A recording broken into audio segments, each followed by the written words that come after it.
Well, thank you very much for allowing me to be here with you. It's a strange world we live in, yeah, and it's true that I've worked with many of the names that you mentioned, and I've been in business with Zachariah Sitchin and Richard Hoagland and all kinds of interesting people over the years. And it was only until about 1989 to 90 I decided to go public myself. I had been doing lectures since 1962, but they were always private stuff, and I started out, of course, in little mom-and-pop bookstores and library rooms, and just speaking to audiences, just because I love doing that. I love talking about things that most people don't even know exist. And so I have been able to be in the company of extraordinary people for many, many years and learn a lot from everyone, and I'm still learning today. That's why I always like to say that I'm not the world's foremost authority on anything. I'm just an ordinary man pursuing extraordinary knowledge. But I'll tell you what, there's a lot of things out there in the world that people just do not know. That's been out there for a long time. You could find it yourself, but it's so well hidden, and you have to be in the right company at the right time to hear about things which most people are never going to be privy to know about. And I've been fortunate to be in that company, and so that's why I love doing what I do, as difficult as it has been on me. But it's a give and take in the universe. You get what you pay for, and so I've always felt that sacrifice is the measure of credibility. Well, if you want this kind of knowledge that I deal with, it's going to cost you. It's going to cost you a lot. It's cost me my marriage. It's cost me my family. It's cost me some really tragic things in my life because of what I do, along with being threatened and that kind of stuff comes with it. But on the other hand, the kind of knowledge which I've been given and being able to be in the company of to learn is so extraordinary and so profound that I understand why why it costs so much to learn these things. So I'm always happy to be on a radio show that I can share a little bit of what I've been doing. Absolutely. We get attacked very frequently. As a matter of fact, we were just assaulted by a fundamentalist Christian, verbally assaulted. We were called Satanists because our show delves in the occult. And when we explained to her, well, occult means hidden, she turned around and said, well, it's hidden Satanism. How would you describe the occult? Occult is a Latin word which is used in the medical industry. Doctors know the word well. Ask any doctor, what does the word occult mean in the medical profession? And they will tell you that there are certain organs in the body which are referred to in their terms as occult organs, because you have to go in when you're cutting, you have to remove something to get to something which is hidden. And so they're referred to as occult organs. And so occult simply means something which is hidden. Well, anyone who's got more than 500 brain cells all going in the same direction should know that the power elites of this world, as far back as 6,000 to 10,000 years, have always felt that important knowledge is on a need-to-know basis, and you don't need to know. Like George Carlin says, there's a big club and you ain't in it. But the people who run the planet have things like CIA, Central Intelligence Agency, NSA, National Security Administration, all great corporations, big corporations and big government require, as part of their operation, require knowledge, information, intelligence. They pay big money for informers and intelligence. So knowledge is power. And the church is one of the oldest beholders of occult knowledge, hidden wisdom. And it was always placed in the hands of the priests, because even during the Middle Ages, during the early Middle Ages, as far back as the 4th and 5th century, the people, generally speaking, couldn't read or write. it was only the priests in the churches who were taught how to read and write, and so they developed what we today refer to as languages, because they were communicating among themselves and writing it down. And so today we are now finally evolved enough that we can actually start educating the normal person in the street to read. But and so unhappily, all they read is the sports page. But at least during the Middle Ages and in the medieval times, and even before that, the people could not read or write. All they could do is go out and work the land for their masters who owned them and the land they were living on. And it was only until the coming of the Renaissance that we, in about the 1500s, when we began to get the idea that maybe it would be better if the whole world could read and communicate with each other. So that's where the printing press comes in, and schools now are, everywhere. So I've watched the evolution of the human race over the centuries in history, and I'm afraid that we are digressing now. We started off with a good idea in the U.S. of A. With educating people, but today, of course, like the Christians say, we did not evolve from chimps and monkeys. I agree. The real case is we're evolving into chimps and monkeys because nobody seems to read or care anymore. It seems like we're devolving. Say it again? It seems like we're devolving. We evolved, now we're devolving. Yeah, that's what I said. We are evolving into chimps. We're evolving into monkeys, not from them. And so, when you start breaking down the words and terms that are used in theology and religion, oh, man, what a story that is. I mean, when people talk about the devil, the word devil is simply a D, the letter D in front of the word evil. You write evil and then put a D in front because devil. God, our word God can be traced back to, in the dictionaries, God in Latin is Dios, Dios.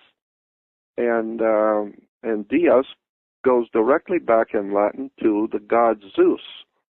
So Zeus in Latin is Dios, and Dios in English is God.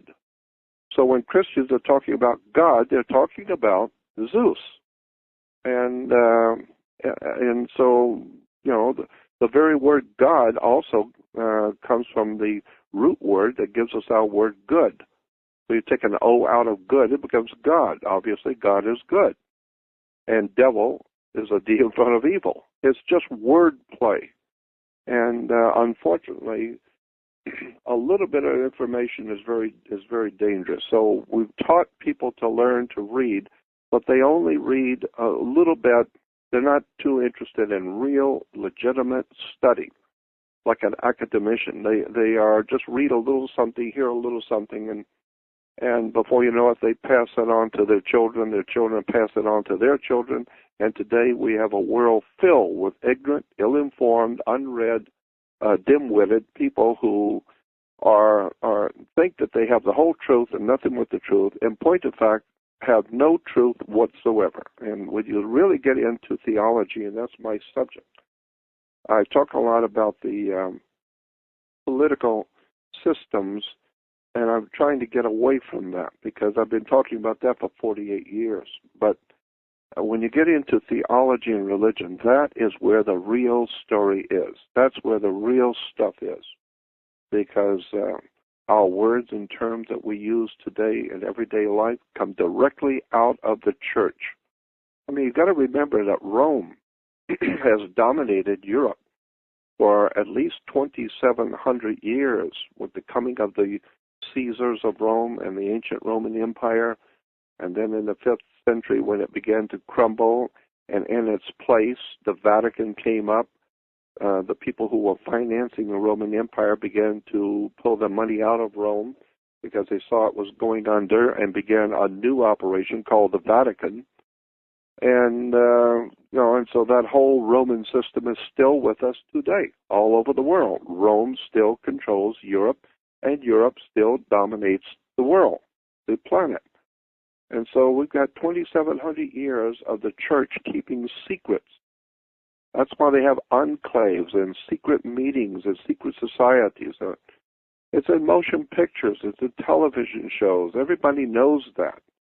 I mean, we're not privy to know what goes on, but like in the movie Godfather 3, it shows the mafia, the Cosa Nostra from Sicily, sitting in the Vatican, doing business with the Holy Father. Mm-hmm. Well, we know all of that stuff happens, but you're not privy to sit in the Vatican and hear, like a fly on the wall, what's really going on, and where the money's coming from and where it's going, and what the Vatican really is, and who the Holy Father really is, and what the real political situation on the earth really is. You're not privy to know that. Now they have a library underground, don't they? That's like 35 miles long. Yeah, and it's got carpets and lighting, and it's beautiful. And some of it is extraordinarily high tech now too. But I've seen pictures of the underground libraries. Beautiful carpets. The walls are, of course, the old chiseled out walls in the catacombs, but they're cleaned up. They've got lights now. They've got beautiful carpets everywhere. And you can walk for miles and miles and see all the documents and materials. Nothing but shelves. Yeah. And as a matter of fact, I think in that movie, Angels and Demons, or was it Da Vinci Code, one of the two, took you inside the Vatican Library. Well, I know there are libraries like that. And those things you'll never be privy to know what's in those libraries. So, in a manner of speaking, they're hidden from you. They're not hidden from officials, but from you.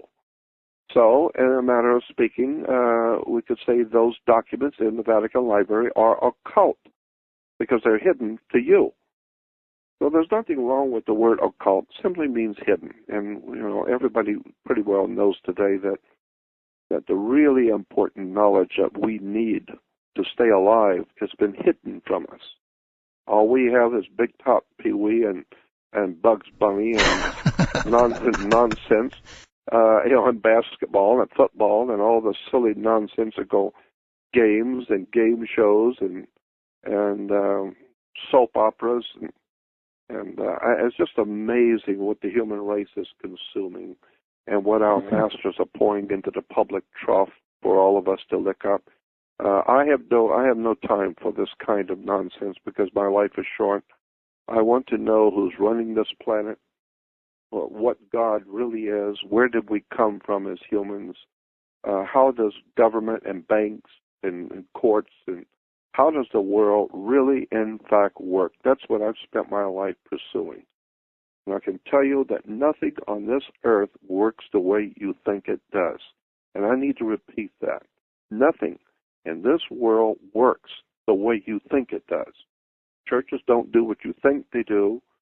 Police department isn't here to do what you think it does. The courts are not here to do what you think they do. So you need to wake up and find out the whole world is different than what you think it is. And you only find that out when you go into a federal court and they tell you to sit down and shut up because now you're in trouble and you don't know how. You don't know what something to do with income taxes, but you don't even know what an income tax is. Mm-hmm. And you don't even know how governments work. You have no idea in the world how a court works. Courts work just like you play tennis on a court. You play basketball on a court. You need to understand a court is a game.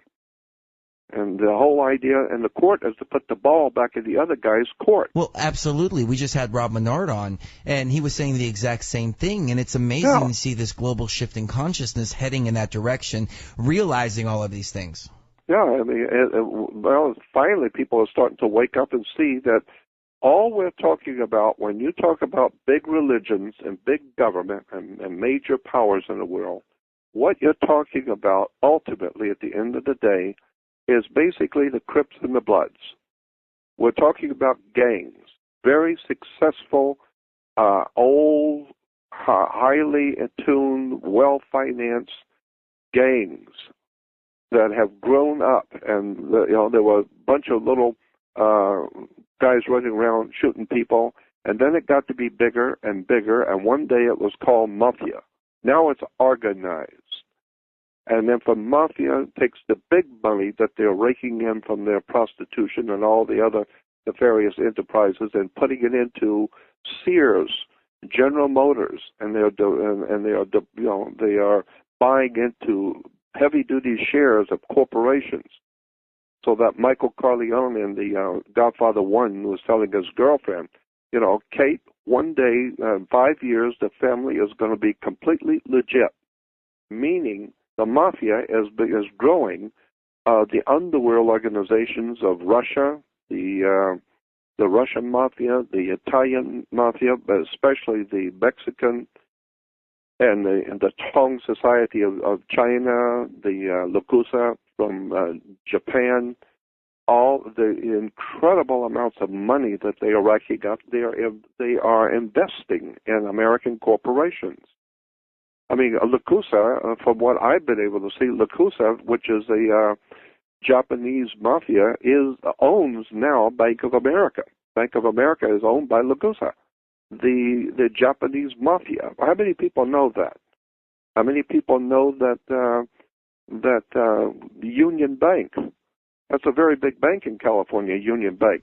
Mm-hmm. Virtually nobody I know is aware that Adolf Hitler set up the Union Bank. That's a German Nazi bank. Union Banking Corporation that was headed by Prescott Bush.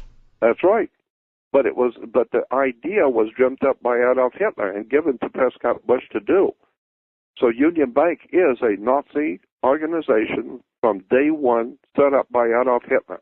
Do you think anybody in this town of Los Angeles knows anything about that or couldn't care less? Because when I tell them, they get glassy-eyed and sit there and stare at me like they're seeing Santa Claus or Elvis Presley come back. They have no idea what I'm talking about. Well, it's amazing. I went to the bank and I asked the teller, where does our money come from? And she says, well, it's backed by gold, of course. That's how it's created. And I just tell her, sweetheart, go take a lunch. You're out to lunch. Well, it's a bit ridiculous how they're dumbing down the population. And like you mentioned earlier, at one point in time, it was actually forbidden to know how to read and write. That's right. So they're keeping these people dumbed down for good reason. But ladies and gentlemen, and Jordan, Chris wanted me to ask you a question. He wanted me to ask you about the Rh negative blood and if you've heard anything about it and if we can get your take on that. Well, you know what? There's a bigger story, I think, and the bigger story is the mutation of the human race. I've been watching this coming for a long time. I know that at the end of the day, after everything is heard and everything is said, that there is something going on in the world of cyberspace computers in relation to mutating the human race. It's so subtle and so large in scope that that's why it works and nobody seems to see it coming. But I understood this a long time ago when I first read a book many, many years ago called The Corporate Man, in which they talk about the mutation of the human being, the mind of human beings, the way our brains operate and the way our minds operate, and they are computerizing us. And slowly but surely they're developing something called a computer. And the computers are becoming more highly advanced by the day. But there is also this whole subject of the mutation of the human race to connect the human mind to a computer. In fact, and I've been reading about human cells being connected to software in a computer, so that the brain is actually, the human brain is now part of the computer, and somewhere along the line, the computer is going to become part of the human brain. And so there's that kind of technology going on behind the scenes, which incidentally was pioneered by the Nazis.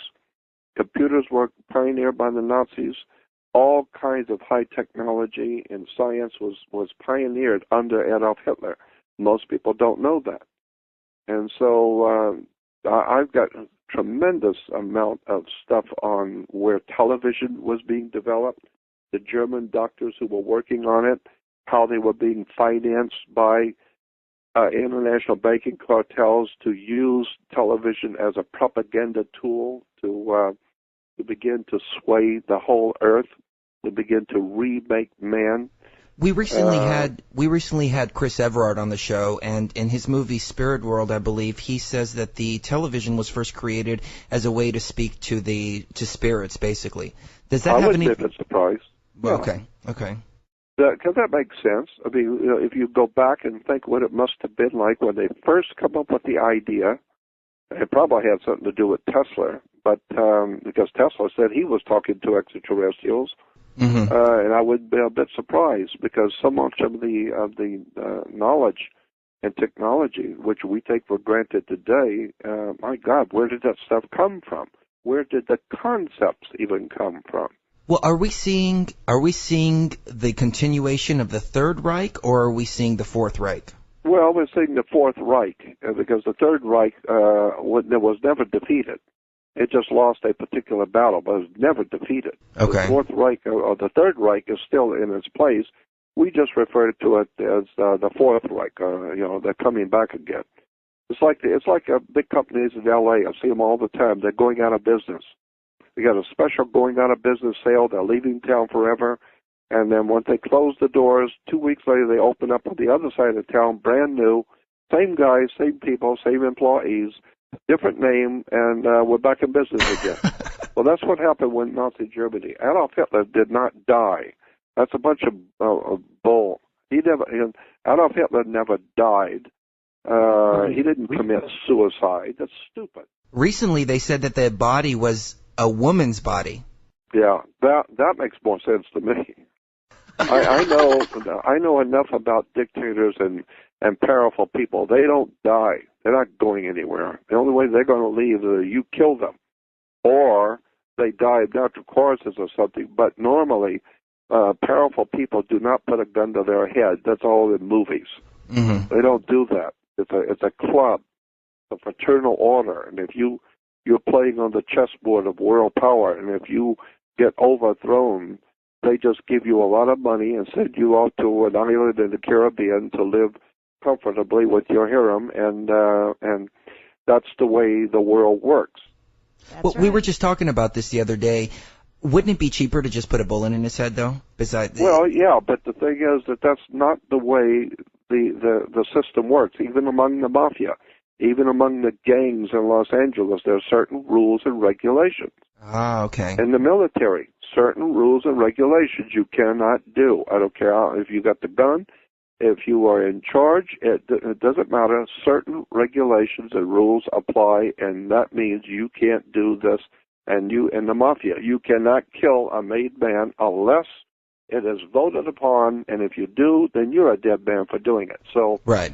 So there are certain rules and regulations among the world power elites. They have their own operation going. They have their own words and their own terms, catchphrases. They all, at the top of the world, all the way around the earth, all the governments, the heads, and the powerful people in the world, they know how the world game is played. And there are certain rules and regulations you have to follow. Now, these symbols that we see everywhere, I know you're a master of symbolism. Are these just to laugh at us? Are they to communicate within each other, or do they actually draw power from these symbols? Oh, they draw power from them, absolutely. But I guess the best way to explain it is the symbolism that the gangs, the graffiti that gangs spray on walls. To older people driving through the city, seeing this gang graffiti, it's a disgrace. Our kids will mess up a property with spray paint. But no. Those symbols mean something, and you can be killed if you do not respect those symbols. Because to the powers that those gangs who put those symbols there, they are very serious, and those symbols mean something, and the other gangs know what they mean. And if you're looking to go see that, if you're looking to go see God, then you wear the wrong colors and go into a particular area of Los Angeles, and you're a dead man. Why? Because those symbols that are sprayed there mean something. They are symbols that tell you something. And that's the way the world works. Well, the power elites of the world don't do that, spray can on walls. They put it on television. They have the President of the United States give a speech in which he uses terms that only those people who are well informed as to who he really is and what he actually represents, and then knows how to, been trained to know how to interpret what he just said. And that's what's always amused me. After a presidential speech, you've got all of these dumb clucks that come on to explain to you what the president just said. ABC has their commentaries, and NBC's got to explain to you what the president said, as if you're so damn stupid you didn't hear him and wouldn't understand what he said. But in point of fact, no. I'm more interested in what did he actually say to the occult secret societies of the world. What was he saying to Lukusa in Japan? How was this understood among the Tong Society of China, the international communist movements, the international criminal cartels in South America? What was he saying to them in artfully designed words? So there's a world out there of knowledge that most people will never be privy to know. It's just disgusting. There was a symbol I remember him using. It was something about "Yes, we can." Yeah. I think you brought that up. Can you explain for the listeners a little bit about that? Well, not that particular term. I was more interested in, since you brought that up about Obama, I started talking. I think you probably heard me talk about this before. That back in 1967, I was in Glendale, California, researching at the Glendale Library, and I was looking some information up in the World Book Encyclopedia on Russia, and at that time, the Soviet Union. And in the World Book Encyclopedia in 1967, there was an article about the Soviet Union, and on the first page in the encyclopedia had a picture of the flag of the Soviet Union, which was the communist flag, the red flag with the with the pentagram, the red star. But then beneath that was a picture of the national coat of arms of the Soviet Union, the national coat or seal of the Soviet Union. The national coat of arms or the seal of the United States is, of course, the eagle on the back of the dollar bill. Right. It's called the national seal. Well, the Soviet Union had a national seal, and my video is called "Dawn of a New Day." Talks about that, and I talk about the fact that as far back as 1967, when I saw that national coat of arms, I realized the implications of that symbol. The sun was rising behind the earth for world communism. And so I talked in my video, which I still have on my website. You can get called Dawn of a New Day. And it's a 90-minute lecture I did with pictures showing the Soviet national coat of arms and how it has been used throughout the world by the Illuminati, communist, and Nazi, fascist organizations around the world communicating with each other. And in there, I talked for about 10 minutes about a term which is bandied about in Christianity, but is actually an Illuminati term that came out of the old secret societies of the Jesuits.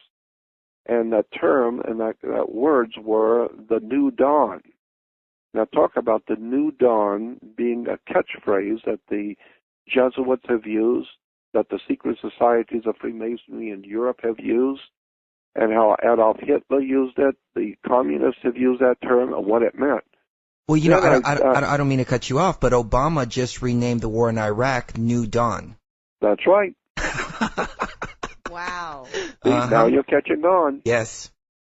Now you're starting to catch on to what's really going on here. And people will say, well, he's changing it because after September we're going to start pulling out the troops and everything's going to be fine now. I said, no, go back. and take your head out of the ground and open up your eyes and understand New Dawn means something to occult Freemasonry in the world. If you understand international criminal organizations, international secret societies, and fraternal orders coming out of Europe and Asia, then you will know what that term New Dawn really means. And but if it's told to Americans, all you need to know is it's going to be called New Dawn, and that $2 will get you a cup of coffee, and go back and watch a ball game because there's nothing for you to worry about because it's none of your business. Stick your head back in your iPod. And welcome back to Truth Frequency. This is Chris Gio with my lovely co-host Cherie, and we are speaking with Jordan Maxwell. The websites are jordanmaxwell.com, truthfrequency.com, and polygraphradio.com. And that clip was of Michael Sarian from his latest DVD, Architects of Control. If you haven't seen that yet, I suggest you check it out at architectsofcontrol.com. Now, Jordan, we were just heard a clip about mind control. So, it makes me wonder if these people are mind controlled from sticking their head in their iPods, like we were laughing about earlier, or are they dumbed down? I mean, what's going on here? For instance, I was at a restaurant the other day, and we were sitting around, looking around, thinking, how many people have actually heard the term New World Order? And so I go up to just some random girl, and she's actually got her head in an iPod, and I ask her, have you ever heard of the phrase New World Order? And she says, no, I haven't. What is it? And I really didn't know what to say. I felt like Morpheus. I wanted to say, unfortunately, nobody can be told what the New World Order is. But how do you reply to a question like that, Jordan? How do you explain to somebody what the New World Order is? Well, I do get that a lot, and people want to know, you'd be surprised some of the incredibly stupid questions I get asked. But I try and tell, I've become very jaded now at my age, and I tell people when they ask me, look, don't worry about it. For you, the best thing to do is go back and watch football. And the reason why is because at this late date, if you don't know what's going on the earth in these last few hours that the Republic is alive, the last few hours that the human race has now in its final hours, like the Titanic, she's already one half under. She's going under now quick, and people are bailing out. So at this last and final few minutes, if you don't know what's going on, my suggestion is to go back and watch television. And when you're put into concentration camps, don't worry about it because at least you can see football. They will have sports on the TV for you when you're in prison. Because if you're an adult and you don't know by now what's going on, then you're not supposed to know. Right. I told her to Google it. That was the only thing that I could come up with. Incredible. Yeah, absolutely. I'm just amazed how many people. You know how many people go to church and don't even know where the word church comes from? And how many people talk about Jesus Christ and have no idea in the world what the word Christ means? Yeah.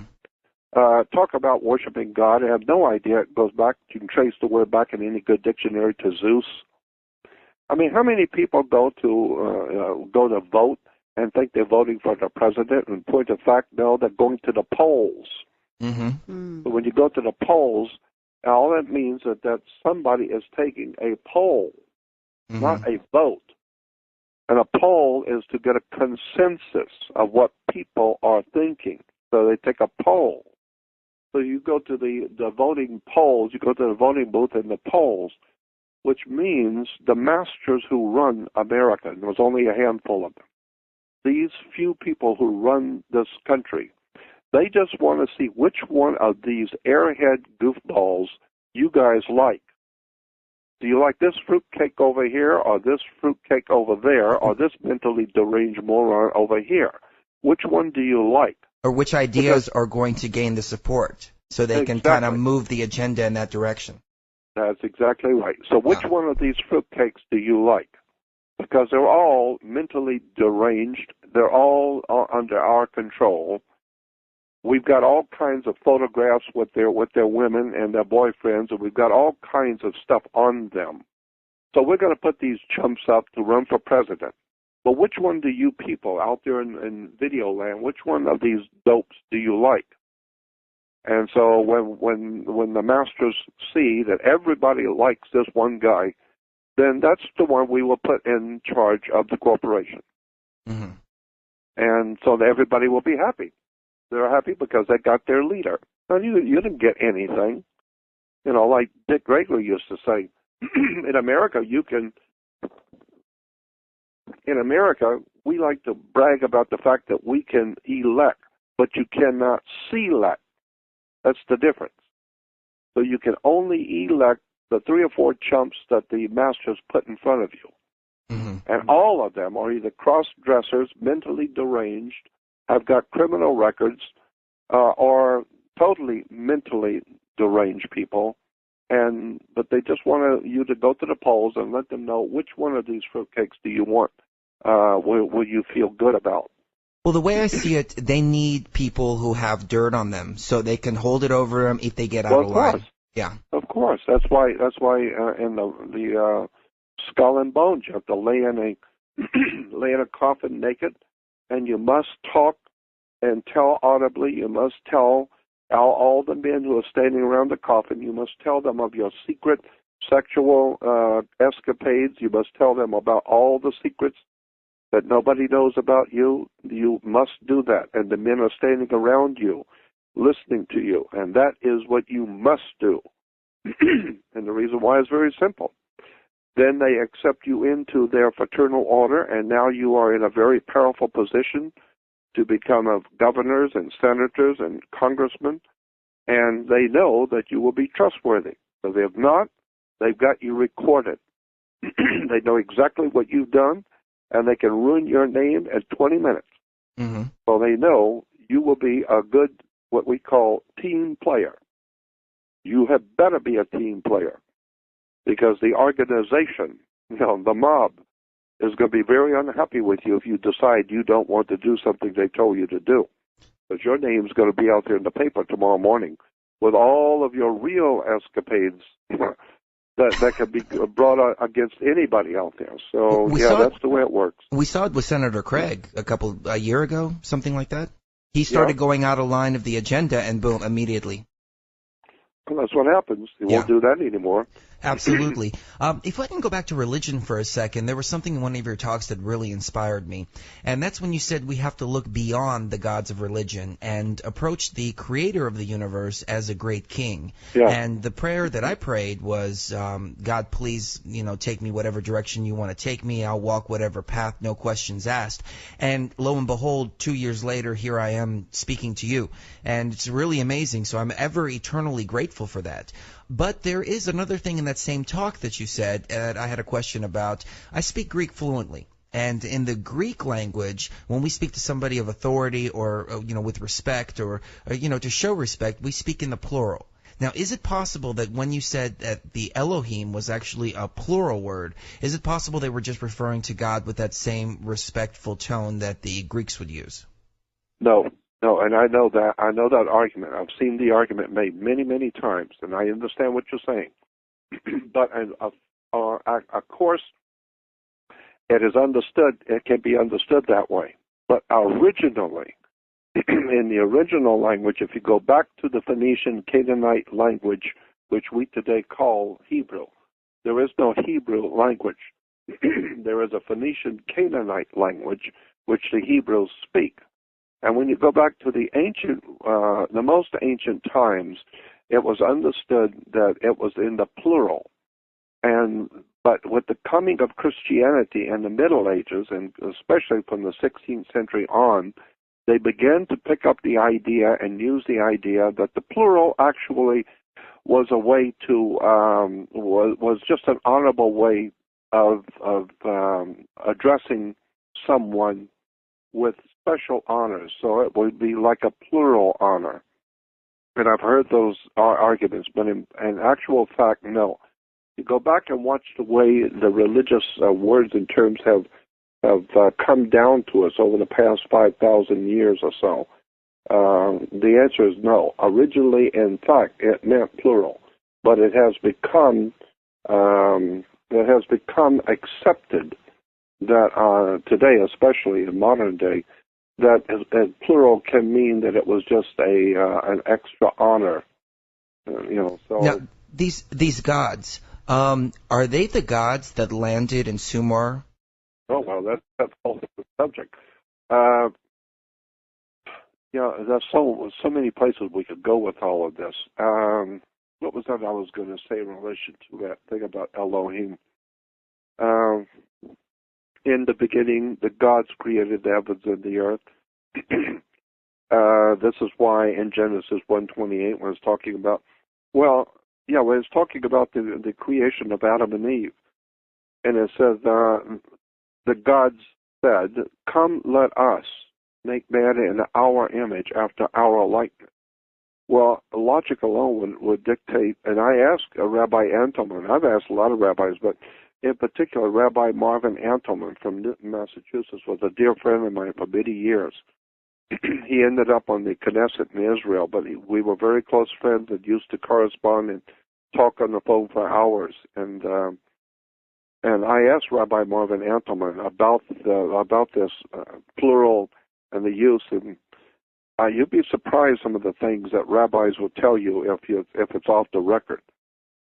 And so when you come to the idea of God, what I was going to get back to, I forgot, was that the very word God in the Greek is associated with the word theo, or the, T-H-E, or theo. Theos, yes.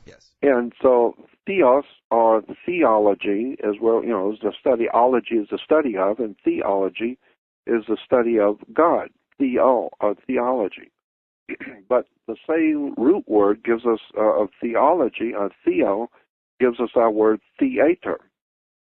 So in the ancient Greek world, it was called the God show. It was called a theater. It was an open air theater where there would be plays, morality plays, which would be acted out, and they were called a theater. Well, that's what the church is today. It's a theater. You go in. They don't have a screen. It's an actual act. It's going on. You pay money and you go in and sit in the theater and learn about theos, or theology. It's a God show. Amazing. I speak Greek fluently, and I've never made that connection. Yeah. Well, there it is. And why is it when the Catholic Church or the priest walks out, everyone rises? For the same reason that in a courtroom, when the judge walks out, everyone rises. Why? It's because all churches operate under, all churches, Catholic and Protestant and Jewish, all churches operate under maritime admiralty. They operate under international maritime admiralty law, the law of the sea, and the law of water. That's why you need a passport. Exactly. Yes. And so you go from one port to the next. You can't pass unless they know who you are. So you've got a passport. And the law of admiralty is the law of water, as opposed to the law of the land. So we have two things going here, the law of the land and the law of water. Well, people have heard that term, the law of the land. But the law of the land is simply the custom of the people who live on a particular piece of land. But the law of the land is different in every land. So there are things you can do in Russia you can't do in America. There are things you can do in South Africa you can't do in China. So it's the law of the land is the law of the custom of the people who live on that particular piece of land. But the law of water is all over the earth. And so the law of water is banking law. This is why a judge rules from the bench. When the judge walks out, everyone rises, because he is representing maritime admiralty. And this is why in a courtroom you've got a fence and a gate. And the people sit on one side of the fence and gate, and the judge with his entourage sits on the other side of the fence and the gate. And the fence is there to divide the land from the water. And that's why when your name is called, you put your hand on the gate to open it up. What you don't realize is when you put your hand on that gate, that there's a piece of wood across the top of that gate, and it's called a bar. And so you're not licensed to pass the bar. Only an attorney is licensed to go in and out and pass the bar. You're not. And so when you put your hand on the bar and you're not licensed to pass the bar, immediately you are now in hot water. And someone's going to have to bail you out. And because your body is 90% water and it's biological water, if you can't be bailed out, your ship is sinking, and if you can't be bailed out because you're in hot water, then they're going to take your body, which is a battery, and put it in a cell. That's why you're sitting now in a cell, which is a battery. And if you understand how international monetary systems work, as I said, maritime admiralty is the law of water or the law of banking. And when the judge walks out, he sits down on the bench. But we say the judge is ruling from the bench. What is a bench? Look it up in a Latin dictionary. A bench is a bank. And what does a bank do? A bank directs the flow of the currency because it's a river bank. And so it directs the flow of the currency because your money is the cash flow, the liquid asset. It's the law of water, maritime admiralty. How does this relate to UCC? Oh, the UCC is merely a part of the whole superstructure of maritime admiralty. All of this is talking about the law of water is the law of bank. And the judge rules from the bench, which is a bank, in Latin. Look it up in a Latin dictionary. Bench is a bank because in the Middle East, thousands of years ago in Jerusalem and Syria and Lebanon, and even today in Egypt, you walk down the street and there'll be people sitting on the street and they got a bench in front of them and they're selling things. And if you buy something, you have to lean down and they will make the change there on the bench. And they're selling their watches or whatever off the bench, and you put your money on the bench. So the word bench is a bank. And so the judge rules from the bench, which means he is representing the bank. And therefore, since he's ruling for the bank, somebody's going to pay their debt to society. Mm-hmm. Somebody's going to pay. So bring your checkbook. And if you can't pay, then you're going to jail, where they will put you in a cell because you're a biological battery. And they will, and your body is a security on the New York Stock Exchange. Right, well, right. A lot of people don't know that. The birth certificates are traded. Yeah, it's being traded every day. Your body is being bought and sold around the world and traded on stock exchanges around the world. And but happily, that's not important because it has nothing to do with football. And so, well, I mean, it's true. It has nothing to do with anything that's of importance like basketball and Britney Spears or any of the silly nonsensical games that people play. I'm just interested in the real world. Well, you're talking where about the real people operate. I'm interested in knowing who is owning us in our bodies. Who owns your body? Who controls your country? And where are you going? And I always say to Christians, if you think for 1 minute that when you die you're going to go before God and you're going to be judged before God, then my suggestion to you is that you had better start thinking about what you're going to say when you're before God and you find out that you never knew the truth about anything ever, and that you were deceived by the great deceiver, because you're telling me that Satan is a very big deceiver. He's the master deceiver who could deceive. The whole world can be deceived by him except you. And the whole world is standing in the power of the wicked one. Satan, the devil, is the great deceiver who deceives all the nations of the people of the world except your church in Alabama. And that's the only one that he didn't get. And I'm thinking to myself, so when you die, and if you're going to go before your God, you're going to look like a 5-year-old that's been caught doing something by the father. And your father's going to be looking at you, and you know he found you out, So now you try to kick the pebbles on the ground and put your hands in your pocket and kind of act dumb like you didn't know what you were doing and try and come up with some kind of an excuse that he will buy. And so I tell Christians, get ready for that. Because when you wake up on the other side after you die and you're before your God, you're going to find out that you were lied to from day one. You never, ever came close to knowing what was going on. So now you're going to have to explain to God how you got to be so damn stupid.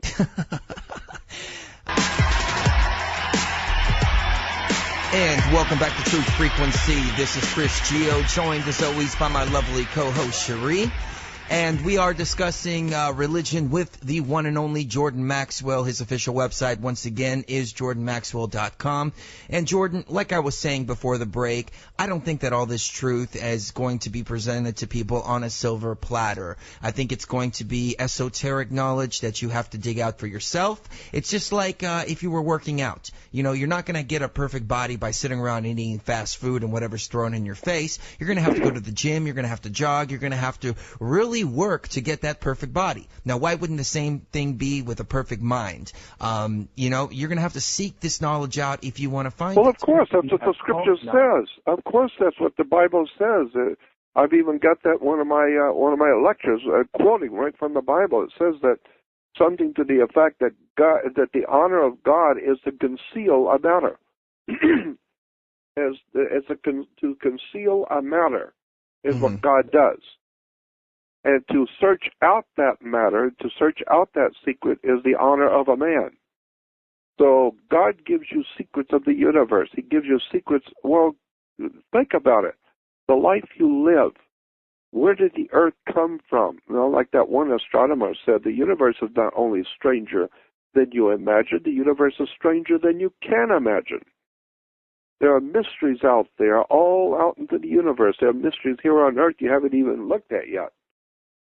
And so, you know, the creation by God, so to speak, is a mystery. And happily, most people do not have the intellectual acumen to deal with the mystery, so they just watch TV. But if you've got a brain and you start thinking about what the Bible is saying, what the holy books of the world are saying, you begin to see that there's a whole different story than what you thought was there. The Bible is filled with an incredible story. I don't put the Bible down. I'm not complaining. I'm not suggesting the Bible is worthless and useless. No. My feeling about the Bible, the Christian and Jewish Bible, is that there is a profound, awesome stuff hidden. It's hidden in the Bible. And until and unless you start looking at the Bible as a metaphor, as a symbolic metaphor for something very ancient which has been known, and when you start breaking down the words and the terms and seeing what the Bible is actually saying, all of a sudden it takes on a completely different hue completely, and then you see for the first time that churches are as far removed from anything spiritual as anyone can be. There is nothing spiritual in Israel, period. There's nothing holy in Israel. There's nothing holy in Rome. There's nothing holy in Salt Lake City. There's nothing holy anywhere on the earth that has to do with man-made corporate religions. It's just the Crips and the Bloods, gangs that are vying for power. There's nothing holy in Israel, as I've said before. The only thing holy in Israel are the stories that come out of it. They're full of holes. When you start looking at the words and terms and symbols and the actual history of the Jewish people, their actual, real, legitimate, de jure history, not the silly nonsense they put on the History Channel and the Discovery Channel, but go to the libraries and get the old reference books and really go back and see where the Christian church actually began and who this man Jesus actually was, not who you thought was. And then you begin to see that the New Testament itself is simply a metaphor. It's a symbolic story telling you something, and that's why it even has Jesus saying though I don't believe Jesus ever existed. It's a metaphor. And the metaphor has Jesus saying, many will look with their eyes, but not see, and will listen with their ears, but not hear, and with the heart not get the sense of it. And that's exactly what's going on in both Judaism and Christianity and Islam. All three are people of the book. Because all three religions, both Judaism, Christianity, and Islam, rely on a book. Without the holy writings. Well, I seem to remember a passage from the Bible that says, "Keep your eye on God." Now, were they referring to the pineal gland? Well, that's exactly what they're referring to, precisely. And then the Bible has Jesus saying, "And if your eye be single, then you will be able to be in touch with God." What are you talking about? The single eye? If your eye shall be single, then your body shall be full of light. But if your eye is full of darkness, how great is that darkness? That was Matthew 6:22. Yep, that's it. And so, as I said, I believe that I know what the Old Testament is. The Old Testament is a document in commerce. The Old Testament has to do with commerce, business. And look up the word commerce in a law dictionary. It's interesting. Look up the word commerce in a law dictionary. It will tell you commerce by law is sex. Sex is referred to as commerce. Then look up the word in a law dictionary. Look up the word Congress. We love to have all these congressmen, and people talk about the Congress said today, and Congress did this. Look up the word Congress, what it means. Congress is sex. There's Kores and there's Congress. Now, Congress is a sex act. Where does the word congregation come in? Is that derived from that as well? Yeah, that's a whole different story.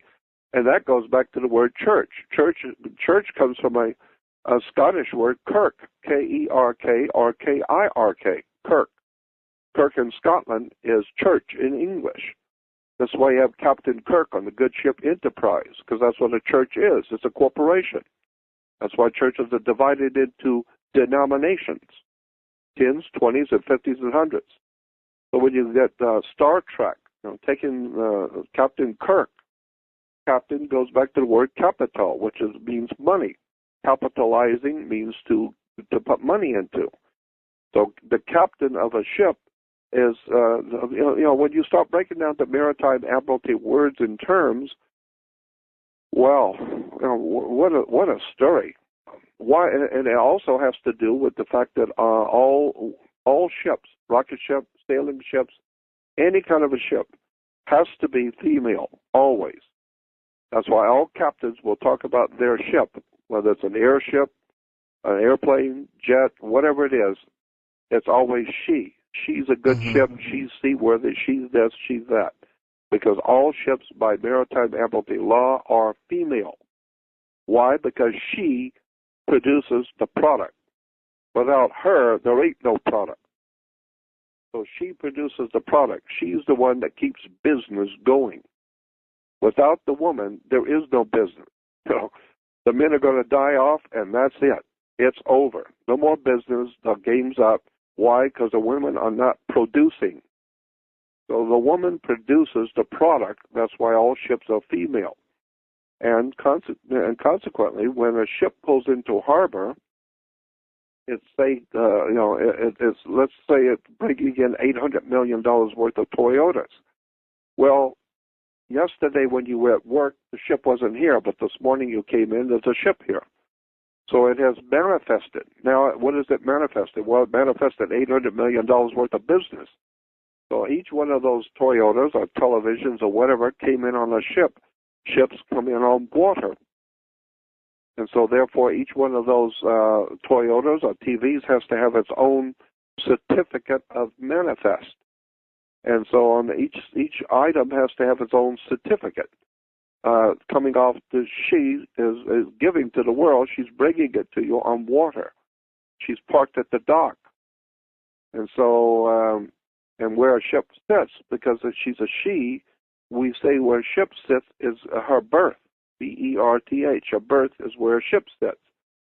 So the berth is she is sitting in her berth, next to the dock, tied off at the dock. And therefore, every item has to have a birth certificate. So when you were born, you came out of your mother's water. Her water broke. You are a maritime admiralty product. She gave birth to you. She was in labor. And in labor, she produced you. And so since she produced you out of her water, you are a maritime admiralty product, and she was sitting in her berth, so you have to have a birth certificate. And it's got to be signed by the dock, because that's where the damn ship was sitting, is at the dock. And so once you understand how money works, banks work, governments work, courts work, religions work, understand the way the whole entire planet works. It's maritime admiralty, the law of water. So we say, money goes through your hands like water. No, money is water.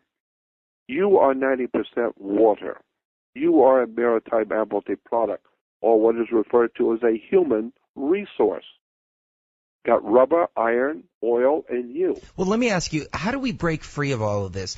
How do we get away from the birth certificate and the Social Security number and all of that? Well, if you want to do that, you have to, first of all, rescind the power of attorney. You have to rescind the power of attorney on a birth certificate, and you can do that.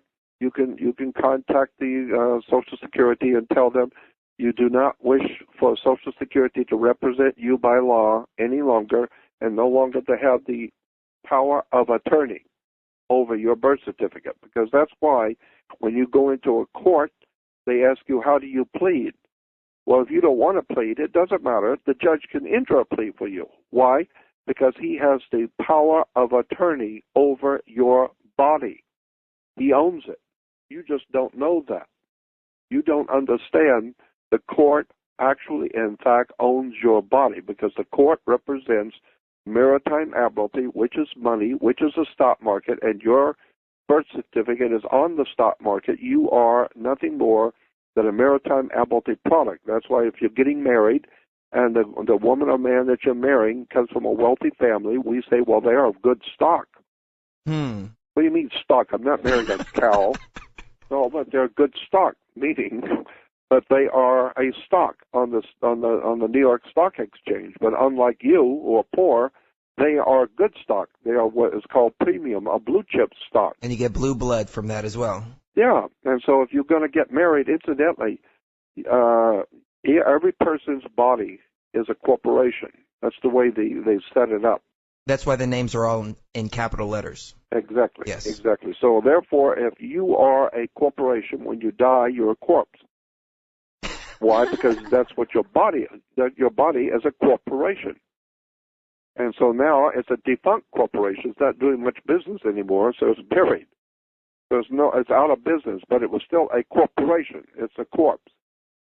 And so when one corporation is doing business with another corporation, there's no problem with that as long as you understand a corporation operates under what is called corporate law. And corporate law is part of maritime admiralty government. So if you're going to start a corporation, you just don't go out and put your hand on a rock one night and say, I'm going to be a corporation. No, you had better go file papers with the federal government and the state government stating that you want to file and start a corporation. You can do that, but you better file it with the government. And once you file it with the government, now you find out that being a corporation, you get certain privileges and perks, but you also have to now have a president of the corporation. And you have to have, according to corporate law, you have to have a vice president and a secretary treasurer. That's the law. All corporations have to have a president. Banks are corporations. They have to have a bank president. General Motors is a corporation. It has a president of General Motors. President is a word which is used in commerce to mean he's the head of a corporation. Well, in order to start a corporation, you need a president, a treasurer. You need about 5 different offices. But the first 3 are the ones that you have to have. Okay. You have to have a president, vice president, secretary, treasurer. Right. Well, that's what we have. We got Obama, who's the president. And that's why once a year, all of your everyone's body is a security on the New York Stock Exchange for the corporation. So once a year, since the corporation is now dealing with the public, you have to have a stockholders meeting. So once a year they have a stockholders meeting, but if you can't be there, you have your representative, which is a congressman and a senator, and he will be your representative or your proxy at the stockholders meeting because he's representing you. There's the constituents in his district. He's representing your body, which is one stock on the stock exchange, and he's got 700,000 people in his area that he represents. So 700,000 times 6 million is a lot of money, so that's why the senator is very important. He represents to the corporation in Washington, D.C., the privately owned company called United States Corporation. He represents a lot of money. That's why he's Mr. So-and-so and Congressman so-and-so and Senator so-and-so. Why? Because he represents maritime admiralty, your body, and 700,000 more like you in his district, which represents a lot of money. And now he's going to hear the president of the corporation talk about what has he done for the corporation. So once a year, you hear the secretary, or you hear the Speaker of the House say, "Ladies and gentlemen, the President of the United States," and everyone rises. Well, you better rise. He's the president of the corporation. You may hate him, you may know he's a scumbag, but you are merely a member of the corporation, and you had better stand and smile because he's the boss. Period. Amazing. This is a great discussion. You mentioned two things. You mentioned water, and you mentioned the occult. And when I think of things hidden by water, I think of Atlantis. Does this tie into Atlantis at all? Of course it does. Absolutely. Maritime admiralty, the law of water, and how water, what they did. Maritime admiralty is the law of water. The law of water is the law of business, commerce, money, changing hands. So therefore, you can get a credit card in Japan and go to South Africa for a vacation. Why? Because it doesn't matter what color you are, where you come from. We're talking money. Do you have a credit card or don't you? Do you have the money in the bank or don't you? And so therefore it has nothing to do with the law of the land. It has to do with money. And money is the same all over the earth. It's the cash flow, the liquid asset, and money goes through your hands like water. No, money is water. So therefore, your question was, again, go back to your question. Oh, does this tie into Atlantis at all? And I know they want to bring in the new Atlantis. Well, that's what America was supposed to be. America was supposed to be by the Founding Fathers. They said that. I've got documents showing that the Founding Fathers said that America was to be the new Atlantis, and the new Atlantis in America was going to reestablish the Saturnian New Age, the new age of Saturn. Saturn was the god of was Lord of the Rings. Mm-hmm. Well, even Christmas is celebrated at the same time as the. Well, of course. But see, a lot of people don't know that. Jews wear something called a yarmulke. It's a little skull cap. Mm-hmm. They think that's Jewish. No, the Pope wears a skull cap. The Pope wears the yarmulke, not the Jew. The Pope. And the cardinals wear the yarmulke, not the Jew. Cardinals in the Catholic Church. And the reason why is because the yarmulke is a Catholic Roman symbol for subjection to the papacy, subjection to the Pope. That's why the cardinals and priests wear yarmulkes. And the Jews in the Middle Ages were told to get on your knees before the Holy Father. And to show respect for the Holy Father, you wear the Roman yarmulke. And so today we've got Jews running around the world wearing a yarmulke, thinking it's all bright and brilliant to be wearing a yarmulke, never realizing that's showing respect to the Holy Father in Rome, airhead. Educated people capable of critical thinking. They're not interested in that. And welcome back to Truth Frequency. I am Chris Gio, joined as always by my lovely co-host Cherie. And on the line, we are speaking with Jordan Maxwell. His official website, once again, is jordanmaxwell.com. Our website, of course, is truthfrequency.com and broadcasting from polygraphradio.com. And let's go back to the conversation, Jordan.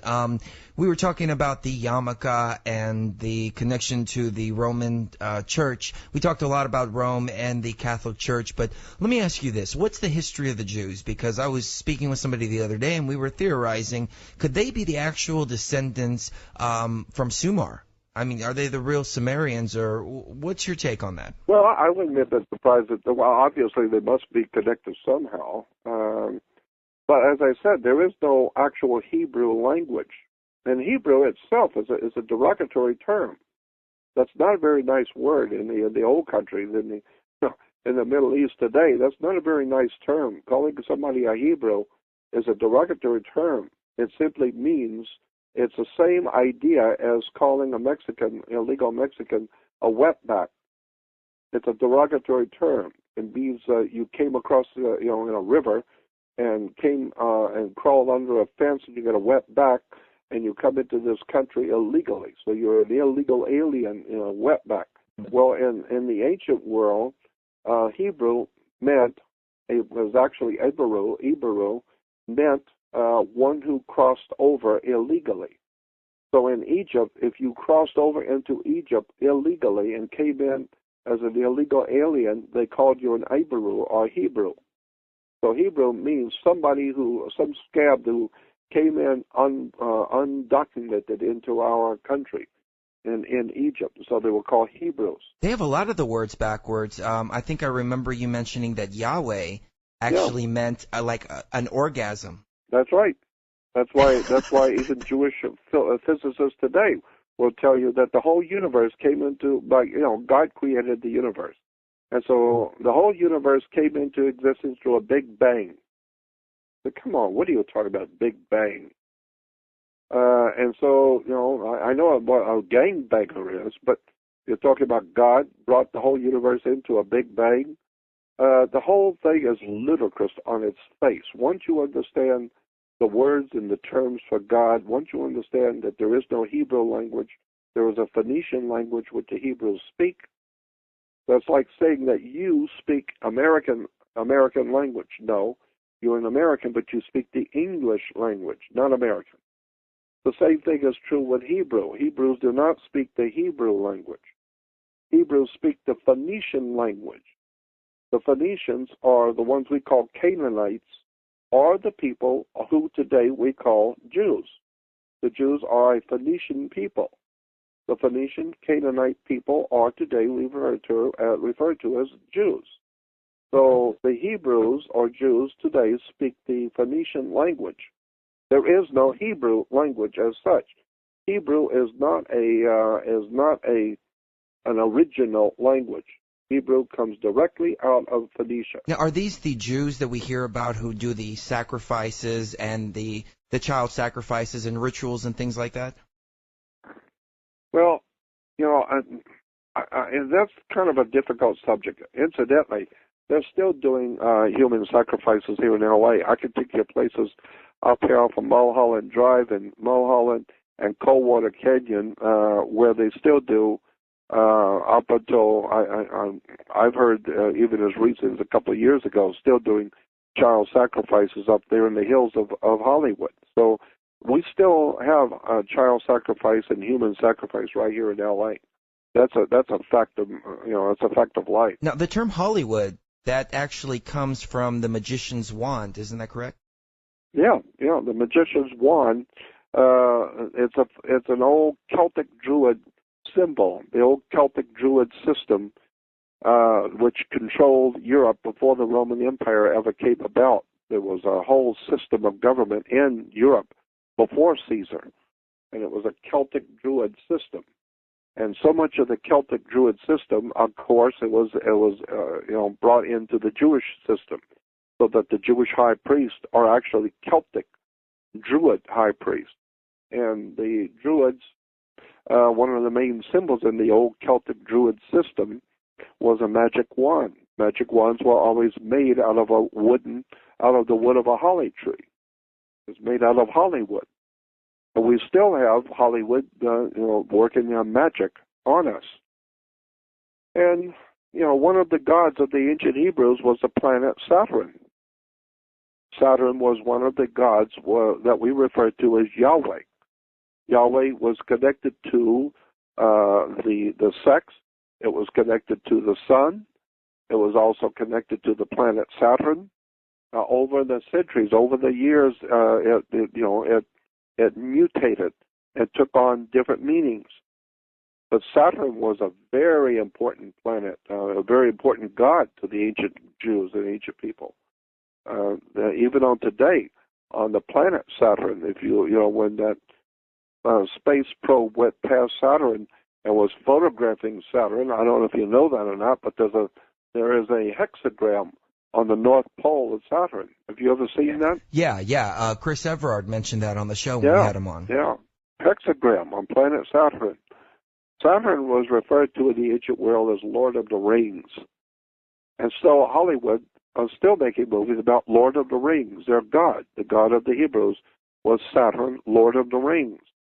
And so they're telling you a story from the old ancient Hebrew and the old ancient Jewish system of religion. Today it's called Lord of the Rings. And so Gentiles go to see the movie and think it's beautiful, it's well done, but they haven't got the faintest idea what's going on, just like Star Wars and Empire Strikes Back and all this stuff. People go to these movies and have no concept, no idea in the world what Hollywood is telling you. They're telling you something.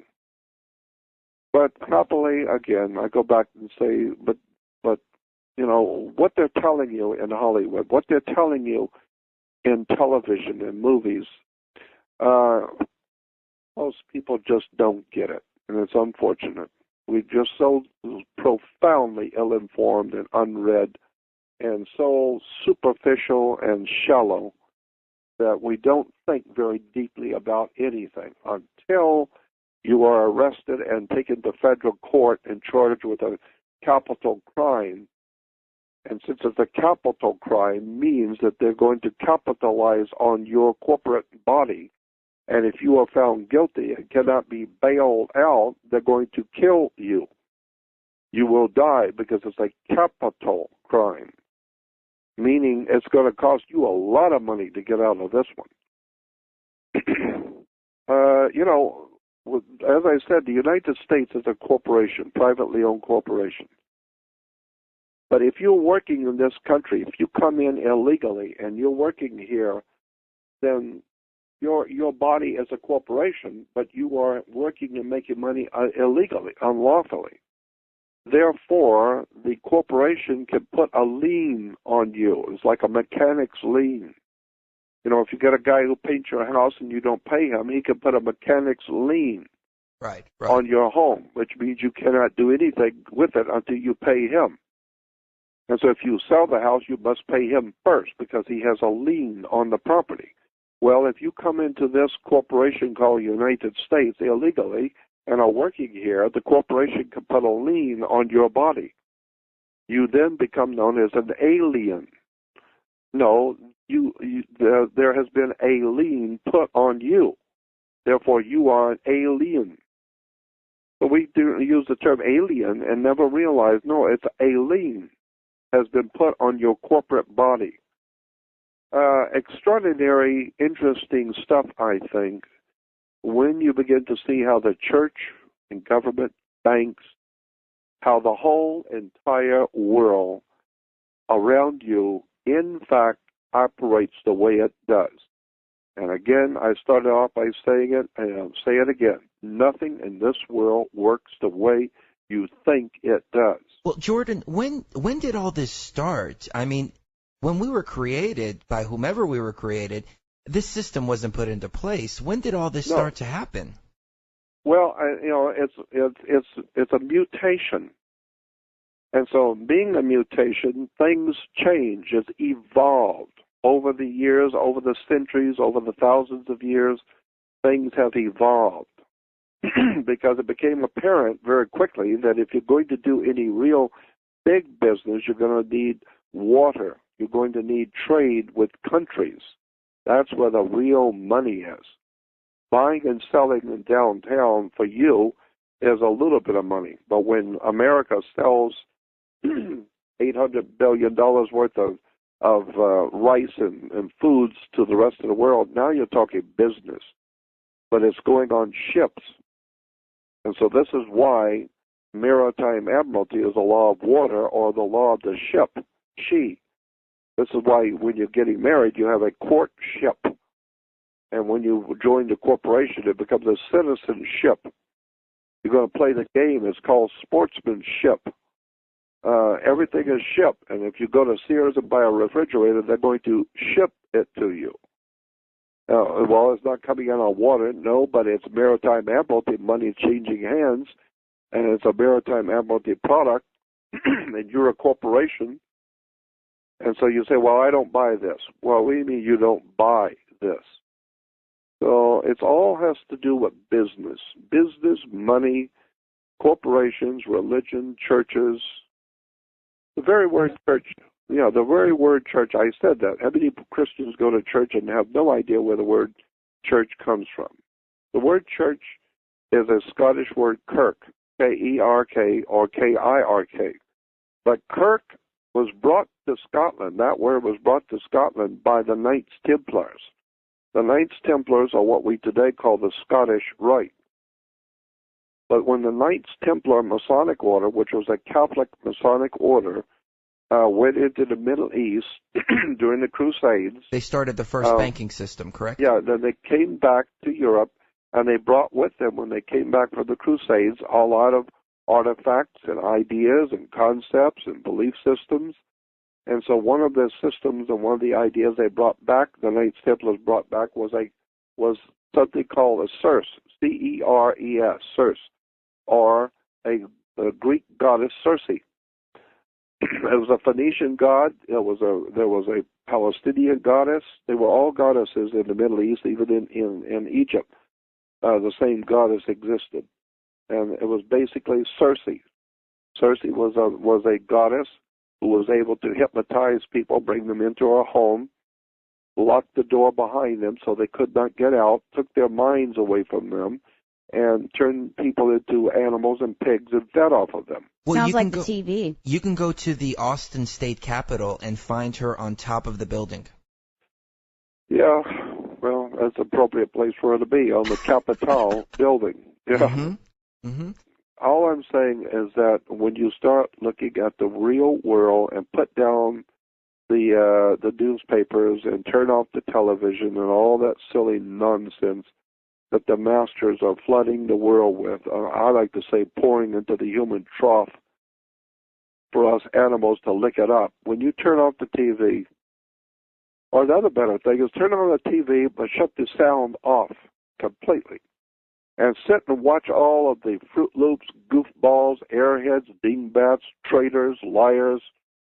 Watch all of these goofballs and just flip around the channel, and all you see are talking heads, dingbats, airheads, paid lackeys, and that's what you're consuming every day, is all of that nonsensical pratter and tripe, and you're taking that into your mind and trying to, and as I've said before, your decisions on life are only as good as your information.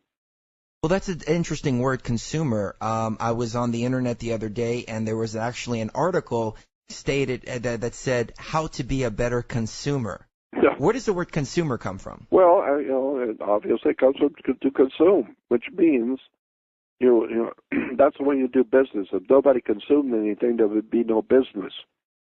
And so if you could get people, on the take, if you give them a little free dope, narcotics, give them a little something free. Once you get them hooked, now they want to consume it every day. So now you've got them hooked. So that's the way you do business. Now you've got somebody who's going to bring you money every day. And so it's just business, nothing personal. So consuming is a business. It's commerce. And so we have now been able to to take this into a professional operation now. We've made it into a whole new operation called commerce on the earth, business. And the business is to consume, buy products, buy this, buy that. And the more you buy, the more you owe, and the more you owe, the more money the corporations make. And the more the corporations make money, the more influence they have, until one day you have a world run by business. It has nothing to do with anything moral or decency or excellence. It has to do with money. It is one big business, ladies and gentlemen. Speaking with Jordan Maxwell, and we're going to get into the Illuminati a little bit. A big shout out to everybody in the chat room right now. So let's get back to the discussion. Now, Jordan, you mentioned the Knights Templar earlier. Didn't they become the Illuminati at one point in time? Well, they are a part of that whole Illuminati system, but the actual Illuminati as such, I believe, can be traced back to the Jesuits. I think the Jesuits were the very first Illuminati, and today, when you talk about Illuminati, I think that what you're talking about ultimately is the Jesuits. The Jesuitical system of religion in the Catholic Church is Illuminati. In my opinion, that's what we talk when we use the word Illuminati and the dark forces, the secret societies, and all the occult mystical powers of the earth. That is Jesuit, in my opinion. And I've only been looking at this for 48 years, so I'm not the world's foremost. I'm not the world's foremost authority on anything. But that's my opinion. But 48 years. 48 years, sir. 48 years. That's amazing. 48 years have taught me one thing: Jesuit. That's where the action is. How does this tie into the monarchs, though? I've heard two different sides. The monarchs run the Jesuits, and the Jesuits run the monarchs. Well, basically, that's it. Yeah. Look at all the monarchs in Europe. We're talking about the Western world now.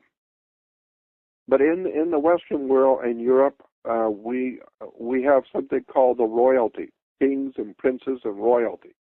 And all of the royalty are said to be able to rule by divine right. Well, you need to question, what are you talking about divine right? It sounds as though you're talking about God gave them the privilege and right to rule me, divine right, until you look at the word divine. This is why the Catholic Church has, all ancient religions always have wine to represent the blood. Wine in the Catholic Church represents the blood of Christ. The Catholic priest drinks the wine on Sunday. Well, where does wine come from? It comes from crushing grapes. And grapes grow on divine. And so, therefore, divine gives us our whole idea of the crushing of the grapes, the holy wine, which represents the blood of the human race, and the earth is the holy chalice, the holy grail, and our blood is the wine of the earth in the holy grail. Well, I mean, I don't even know where to go with this because there's so much here. It is. It's very difficult to try and explain something coherently when this has taken thousands of years to develop, and you have to spend many, many years looking at the words, the terms, the symbols, putting words with the symbols, putting those symbols with organizations, those organizations with religion, government, commerce. And one day it will finally dawn on you that the entire earth is in the grips of gangs. That's all it amounts to, is gang war. The British are a gang, and they are at war with the Arabic gang. And the Arabic gang has their own bloodletting murderers over there, and their gang is at war with this gang. And the American gang are one of the big gangs on the block, and they're at war with that gang, and the Russian gang. And the Russians have their mafia, and so all governments are gangs. They're organized and very, very well dressed and have the attorneys, but then so did the mafia. They're organized, well dressed, and have their attorneys. Well, like Michael Corleone said in Godfather 3, at the end of the movie Godfather 3, he's sitting on the porch with his sister and overlooking his life. He's saying, at the end of his life, he says, you'll remember in Godfather 3, he said to his sister, he said, you know, as I was growing up, I always felt the higher up you go in the world, the more legitimate and the more correct things had to be. Now that I know at my old age, it's just the opposite. The higher you go, the more corrupt it is. Absolutely. Well, if that's true, which it is, obviously, because at the bottom, all of this is business. It's just corporations, the Vatican, as opposed to the Protestant world movements, as opposed to the Jewish world movements, as opposed to the Islamic world movements. All you're talking about are people and corporations and money and control, gangs. There is nothing legitimate on the earth as just humans and just men. And men have this macho thing about our gang, and we're in control. And if you don't like it, we will kill you. And so this is what all men think this way. You know, the Arabs say, if you don't believe in Allah, that's fine. We'll just cut your child's head off, and we'll kill you. Well, the same thing is true here in America. If you don't believe in the Lord Jesus and not washed in the blood of the Lamb and saved by the Holy Ghost, then God help you, because we're coming after you. We're sending in the Marines. Right. And we're going to teach you to worship the Lord Jesus. And if not, the Catholic Church during the Middle Ages will cut your head off and tie you to a post and burn you and kill your children. Well, I know people in religious, quote-unquote, authority, and their mindset is, well, God has put me in this situation, so it's something that I have to do. Anytime that they do something evil or backstabbing or conniving, it's sick. They think they're like David. They think, oh, well, the Lord has anointed me with all this power, so he must want me to use it in this way. Yeah, well, that's what I tried to tell the girl, but she didn't buy it. So, I mean, that's so ludicrous. Try that on a woman. You right there. Well, I mean, the Lord put that in me, and I just had to do it. You know? Right. Yeah, and that's just like the Nazis. Well, you know, we were just following Hitler, and Hitler said, go out and kill these people, so we had to do it. After all, he is the government, and, you know, we have to be in subjection to our government. Well, Romans so 13. Says, go out and kill children. Well, that's what we have to do, you know. Romans 13 is the scariest. It says to submit to government because God has put him there. And that means and then when you start doing research on those scriptures and find out when was that scripture put in, when was that put in? Well, it was put in during the Middle Ages, during the prior to the Renaissance. There's so many things and documents in relation to religion that was put in later by the church. That was when Rome was ruling, correct? Yeah, that's right. Yes. And go on my website. Listen, here's a dandy for you. You go on my website to links.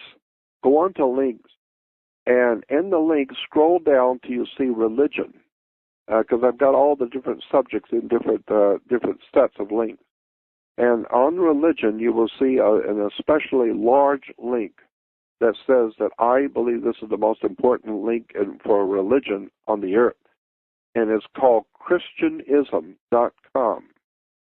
Just take a look at the 6,800 pages of documents, plus about 40 different links that one link has also.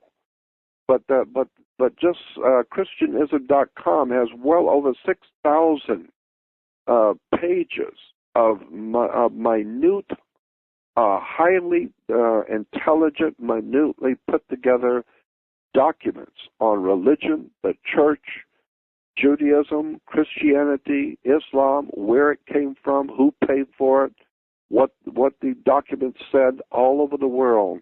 It's the most extraordinary collection of wisdom and knowledge about religion ever assembled by anyone ever. I am absolutely amazed at this one website. And the reason I know about it is because the doctor who did this he told me he took about 8 years out of his life. He told me his name is a doctor down in San Diego, and I was in San Diego opening up a hippie coffee shop. We called it the Thomas Paine Coffee House, and it was right across the street from the University of San Diego. And I was opening this coffee shop for young people and, you know, for books and lectures and stuff at the coffee house. And Steve Allen, the musician, comedian Steve Allen, was a dear friend of mine, and he came down with me to open up the coffee house because he was a big follower of Thomas Paine also. And when we walked in, this doctor comes walking up to me and says, "Jordan, I want to talk with you." And he said, "You know, many years ago, about 10 years ago, I heard a lecture. I was at a lecture you did in Los Angeles, and you were highly, highly offensive to me. The stuff you were saying about my religion, about my church, I was extremely unhappy hearing the things you were saying. But I couldn't shake the idea that you might possibly be right." So he said, "So I sold my properties, I sold my practice, I liquidated everything I own, and for 8.5 to 9 years I've traveled the world reading and studying at all the leading universities and museums of the world, and I want you to know that you caused me to do this, so I'm giving you the end result of my 9 years of study, and I call it Christianism.com. So he gave me boxes and boxes, heavy boxes, from his car to mine, of all the photocopies he had taken around the earth for 9 years as a PhD, as a doctor, meaning he knows how to study correctly. And I mean, he has done one incredible job of seeking out documents upon documents in all the languages, translating them, about where churches and religions have come from. Where does synagogues come from? Where do all of the stuff of religion actually come from? Go on my web. It's in links under religion, called Christianism.com, and sit there and read for the next 4 years. You will be astounded at the brilliance of this man's work. I am. Wow. And that's just one. And that would be at jordanmaxwell.com, right? Correct. Okay. Very simple. Jordan like the river, Maxwell like the coffee. jordanmaxwell.com. Now, speaking of your website, I noticed you came out with 2 new DVDs. Can you give us a little synopsis of Moses the Lawgiver? Yeah, Moses the Lawgiver. Everybody talks about Moses, Moses this and Moses that. And we've got all these glorious stories about Moses. But there's a whole world of knowledge about Moses that virtually nobody's ever heard of. And I don't want to give away the secrets, but there's a world of knowledge about Moses, and Moses is involved in a lot of things that people, even Jews, have no idea in the world that who Moses actually in fact was, and what the word Moses means and where it came from and why he was called the lawgiver. And so I just do a 90-minute or whatever it is, maybe it's an hour and 90 minutes, whatever it is, lecture on with pictures and documents on showing the stuff that Moses was really into that you have never heard. Now, does it have anything to do with the sacred brew called ayahuasca? Yeah, one quarter of it does, yes. Mm-hmm. Okay. Yeah, it has to Very do with nice. drugs. We had Dr. Rick Strassman on, and he's actually writing a book about the connection between ayahuasca, the 10 Commandments, and how Moses was possibly on ayahuasca at the time. That's right. Yep, you got it. And that's exactly what I'm talking about, but that's just one of about 5 different sections. That was one section on Moses and hallucinogenic drugs. And there's a lot of information on that in Israel and in Jewish publications that people don't know anything about. Never heard it, never heard anything about it. It's all right there. All you got to do is just get interested and go do some research. But I've got about 4 other interesting, nefarious things that Moses was involved with that have never been told. So, you know, like I said, the best thing to do is just get the video. You'll see what I mean. There's Excellent. all kinds of things. Absolutely. And then this other one called The Hidden Dimension in World Affairs.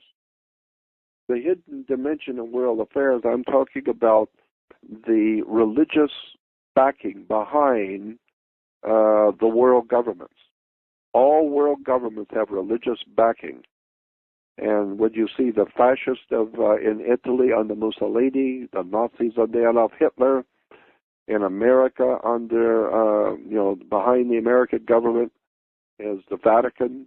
Vatican is behind world governments, also behind America's government. The United States Corporation is a Vatican operation. And if you go back to the history of Rome, you will see in the history books that Caesar ruled from something called Capitoline Hill. Capitoline Hill was the seat of power for the Caesars.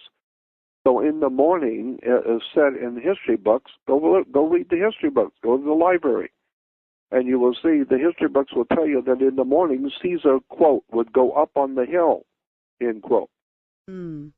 He would go up on the hill because he was going to officiate over the Senate. The Roman Senate was up on the hill. So it's like Capitol Hill. That's right, Capitol Hill. Well, that's where he went, to Capitoline Hill. Capitoline Hill is today Capitol Hill. Same word in English. Wow. So Capitoline Hill is where the Senate was, and so the Senate was Roman. And therefore, the word Senate, the word senator means an actor. Someone who acts in a play is called a senator. And the Congress, of course, is sex. So, it's just an extraordinary story of the fascists, the Nazis, the SS, the Gestapo, the Vatican, all of this story that's never been told. I do a 90-minute or an hour, 90-minute presentation showing you documents, pictures, photographs of the whole world of the hidden dimension in world affairs. Stuff you've never been told about government, where governments come from, how they're financed, and how the church is the ultimate power behind all governments. How does this all tie into 2012? We ask every guest this because it seems like this agenda is counting down towards 2012. What are your views on that topic? Well, first of all, I'm not anywhere near being knowledgeable on 2012, although I've been in the company of the guys who are the experts, and I've heard all the experts. The one person that, I've got so many friends who are really well-read on that subject. I'll just give you my opinion. I think that 2012, incidentally, I have to cough a lot because I've had some very serious problems with my throat and my lungs. It's not a problem, sir, not at all. No problem whatsoever. And I've had doctors trying to keep me alive, working on my lungs and in my throat. I've got some very serious problems with my lung and my throat. But maybe it's because I've been talking so much for 46 years. You're gonna be in our prayers because we need every brain like yours that we can get. Really, Jordan. Absolutely. I mean, you're a veteran. Yeah, you are of this movement. Exactly. Well, I appreciate that, and I just do what I do, hoping that somebody will hear, because I'm not getting any younger, and I just do what I do. If somebody's supposed to hear it, they will. If they're not supposed to, they won't. Well, you've changed my life. Like I told you earlier with that prayer, it took my life in a completely different direction, and everything started making sense. Every event that started happening in my life made sense to lead up to the next event, and here I am hosting a radio show, no radio experience. We started calling up all these guests, Michael Sarian, Rick Strassman, everybody. Sure, we'll come on the show. We called yourself, and sure, we'll come on the show. We're getting the message out with you. Well, I mean, like the Bible has Jesus saying, you have not because you ask not. Yeah, right. Exactly. Ask and you will receive. Knock Seek and you will find. Knock and the door shall be open unto you. you. Knock and the door will be open. But if you're just sitting and watching basketball, then hell, ain't nothing going to happen. Absolutely. You got to get out there and do something, whether it's a radio show or write a book or get out there and talk to people or even do things for your own spiritual enlightenment. We all need to start seeing things from a different perspective. And once we do start seeing things from a different perspective, we'll stop yelling at the movie screen and actually change the movie itself. So on that note, ladies and gentlemen, let's take a quick break. We are speaking with the legendary Jordan Maxwell. So, Jordan, let me get your take real quick. if you have any thoughts on this Austin plane crash that happened a couple of weeks ago. Well, I feel sorry for the guy because he didn't understand. Let me go back and just remember that question. If you have a two-story building and you're going to put a lot of weight on the second floor, logic alone would tell you that you need to go downstairs first with a building inspector, get on a ladder, and go up through the ceiling tiles and look at the foundation of that floor to see if it's going to hold that kind of weight. Before you go putting printing presses and everything upstairs, you better find out what the timbers look like or how many studs there are and if it's going to hold that kind of weight. So what you're doing is you're going downstairs to go under the foundation. So what you're doing is standing under the foundation, and that's where you get understanding. Because the word understand means to stand under a subject. So you don't really understand anything until you've really done your homework. And any good lawyer, top of the line, federal lawyers will tell you, don't go into court unless you know what you're doing. You better watch what you say. You better watch what you say when the cop stops you. You better know that nothing works the way you think it does. And when you open your mouth, you do not have understanding. And so you're going to get yourself in trouble. You need to call a lawyer who has been trained in a university, trained on how this crap works. Because you're going to go to prison for a long time because you said something you thought was clever, but in legal terms, that means something else, and that's why you're going to jail. So that's why you need to sit quiet in a courtroom and not get up and speak, because you're a dead man. That's why you have an attorney there who speaks for you. He's your mouthpiece, because he's representing you to Maritime Admiralty. You can even look at the word human being, for instance, and you think, oh, yeah, I'm a human being, but you look in a law dictionary and it says sea monster. And therefore, if you're looking for a job, there's a good company that gets jobs for you. It's called Monster. It is. Yep. Monster.com. Yep. Human resources. And the definition of a monster is somebody who can never own land. That's right. Mm-hmm. And that's why you don't own anything. You have a certified copy, but you don't have the actual document. It's just a copy that shows you that somebody higher up has the document, and you need to prove that the document exists, so they will give you a certified copy. Oh yeah, I've heard people go to court and they're getting their house taken away, and the people who are suing them, the banks, to go, well, I have a certified copy. I've heard people go up there and say, well, I have a certified copy of a check. Will you accept that? No. Yeah. Well, why not? You're accepting the certified copy? Yeah. Well, yeah, but the check is a check. Yeah. I don't want a certified copy of one. I want the check itself. Hey. Oh, okay. Uh-huh. Well, I have a certified copy of my birth certificate, but it's not your birth certificate. It's just a copy. Mm-hmm. Right. And so you find out, no, the birth certificate is actually on the New York Stock Exchange, and it's being traded. And you are a human resource. Your body is worth $6.5 million on the New York Stock Exchange. Oh, if we can jump back for a second, we were talking about the Jesuits. What is the British-Israeli influence? Say it again. What is the British? Where does Britain and Israel come into play with all of this? Oh heavens! Yeah. Are they just Boy, tentacles? that's opening up a can of worms. Because first of all, I do not believe that Judaism is a BC religion. I believe Judaism came into existence as a religion about the 14th century A.D., only about maybe 500 years ago. There was no ancient Israel. There was no King Solomon, King David, Moses, none of that ever existed. Solomon was simply the word, the name of the sun in the three esoteric languages. Everybody knows that, or should know it. You've gone to school. Solomon is S-O-L-O-M-O-N. S-O-L is Latin for the sun in Latin. For the sun is Sol. S-O-L.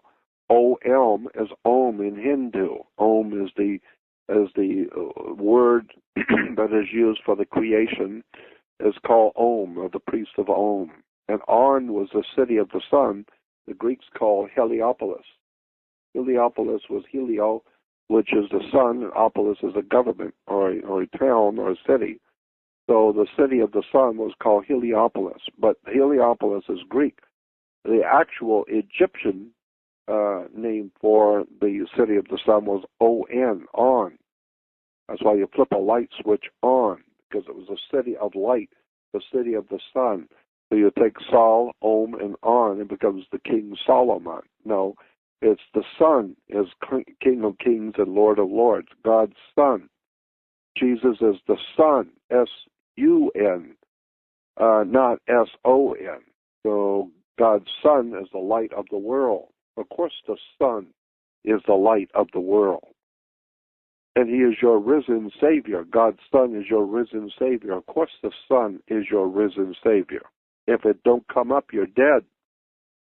And then the Egyptians said that the sun was pure energy, which it is. It's pure energy. And the energy is not forever. It will not last forever and ever. They last for thousands or millions of years, but it's not forever.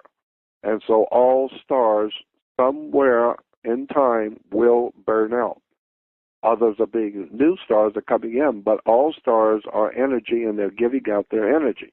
So the sun is giving energy to the earth so that the plants can grow, you can grow, and life can prosper on the earth because of the sun. So the story was that God's Son, our risen Savior, who is the light of the world, is giving his life so that you might live. Yeah, the sun gives energy to the earth, and you get the energy, and you can live. So God's Son is giving his life so that you might live. When you start breaking down the esoteric encoded story of the New Testament, you begin to see it's sun worship. That's all right. Christianity is. Is it a plagiarism of the Egyptian religions and Horus? Of course.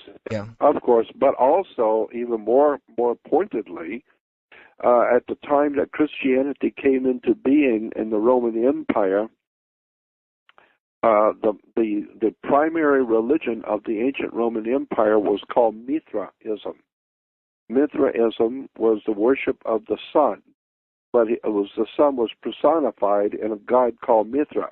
He was the sun, and he was referred to as God's Son, and he had 12 helpers. Mithra in the ancient Roman Empire had 12 helpers. He had 12 followers. Yeah, the 12 months of the year, the 12 signs of the zodiac. So he had 12 followers.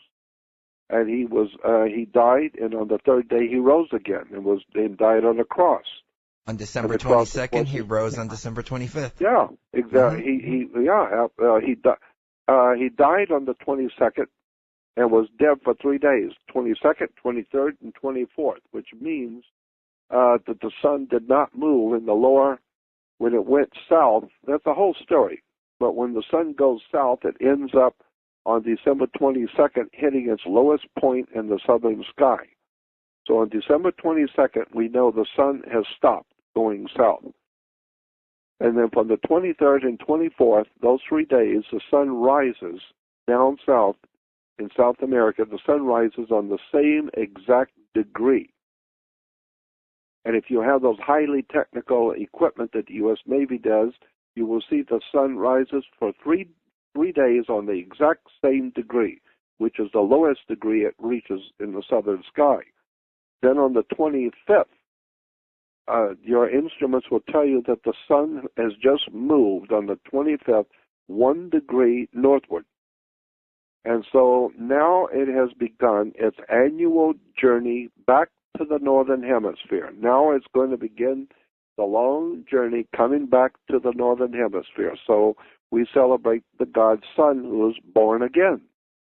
And so he's born again on December 25th, and now he will continue to keep coming back toward us 1 degree at a time, each day 1 degree, 30 days, 30 degrees, 90 days is a quarter of the year, And 90 days later, or 90 degrees later, he finally gets, after 3 months, he finally gets to cross over the equator. On the spring equinox.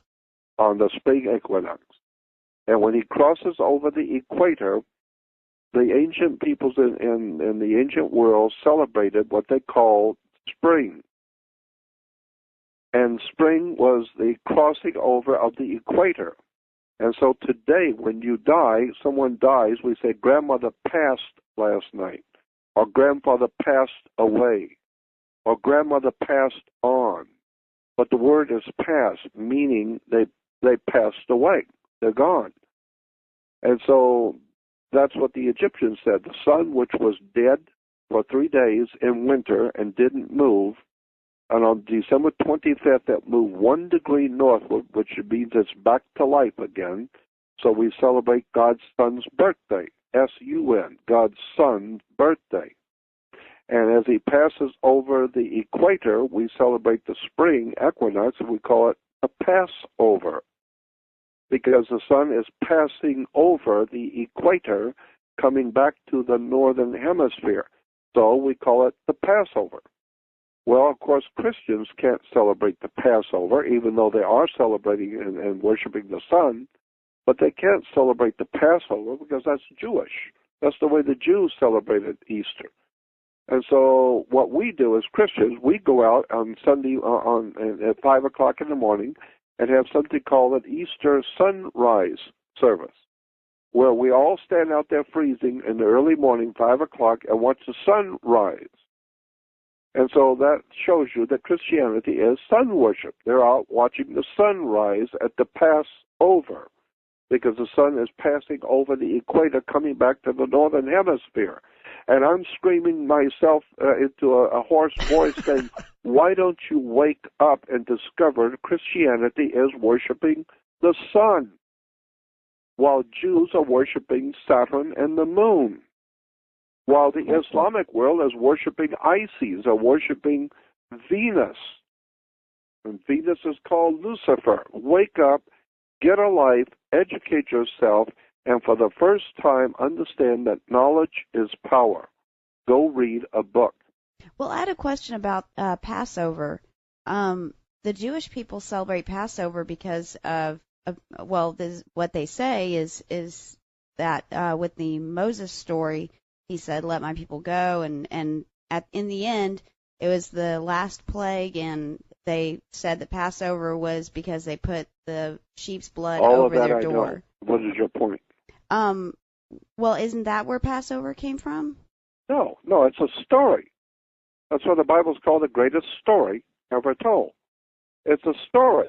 Well, now, what's the story of Easter? Well, now we've got a story about Easter. Ask the Christians, what does Easter mean? And then, of course, you have Ramadan, so ask the Islamic world, what does that mean? It's just a story. The Jewish historians and archaeologists, the two leading archaeologists in Israel, wrote a book a couple of years ago called Unearthing the Bible. And they are the two leading, top-of-the-line leading experts in archaeology in Israel. They wrote a book, not the only ones, but they wrote a book called Unearthing the Bible, in which they said in their book, nothing that we have been told in Judaism is true. Nothing. There was no Moses, there was no Abraham, there was no Isaac and Jacob, there was no crossing the Red Sea, none of it. It's just a story. So obviously the Jews would have a story.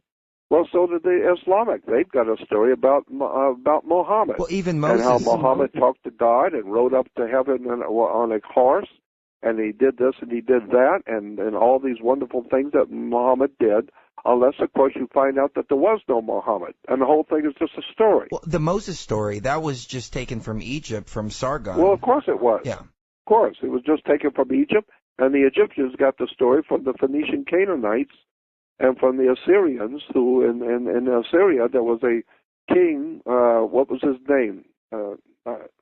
Can't remember the king's name right now, in Assyria, who was found in a little cart, a little basket in a river, the king was found in a little basket in a river and taken into the house of the king, and he was raised as the son of the king and took over the kingdom. And actually, he was the lawgiver. He was called the great lawgiver, and he was found in a basket in the river. And the princess found him and brought him in and raised him, and he became the great lawgiver to the Assyrian people. And the whole story—that's Moses. That's where the Moses story comes from. Well, I mean, look at what they did with religion, though. And this was my biggest block, and I can imagine how it's everybody's biggest block. They make you believe that you're going to go to hell. You're going to burn forever if you don't believe what they tell you. It was very hard for me to say Christianity is not true. Everything that I've been told is a lie. And that was the last step. But once I crossed that over, my life changed significantly. Things started opening up. And then I'll find a piece of information, and then I'll hear the same thing from 3-4 different sources confirming it over and over and over again. Well, I know. But look, well, I told you, when I was a child, I've said this before, when I was like 9 or 10 years old, I was confirmed, like all other 10-year-olds in the Catholic Church. And it was called confirmation. And we were told by the nuns the day before confirmation, we were told, tomorrow at church, tomorrow evening at confirmation, the bishop is going to be here, and the bishop may possibly, after the service is over, the bishop may say to you children that if you have any questions, the bishop will try and answer your questions.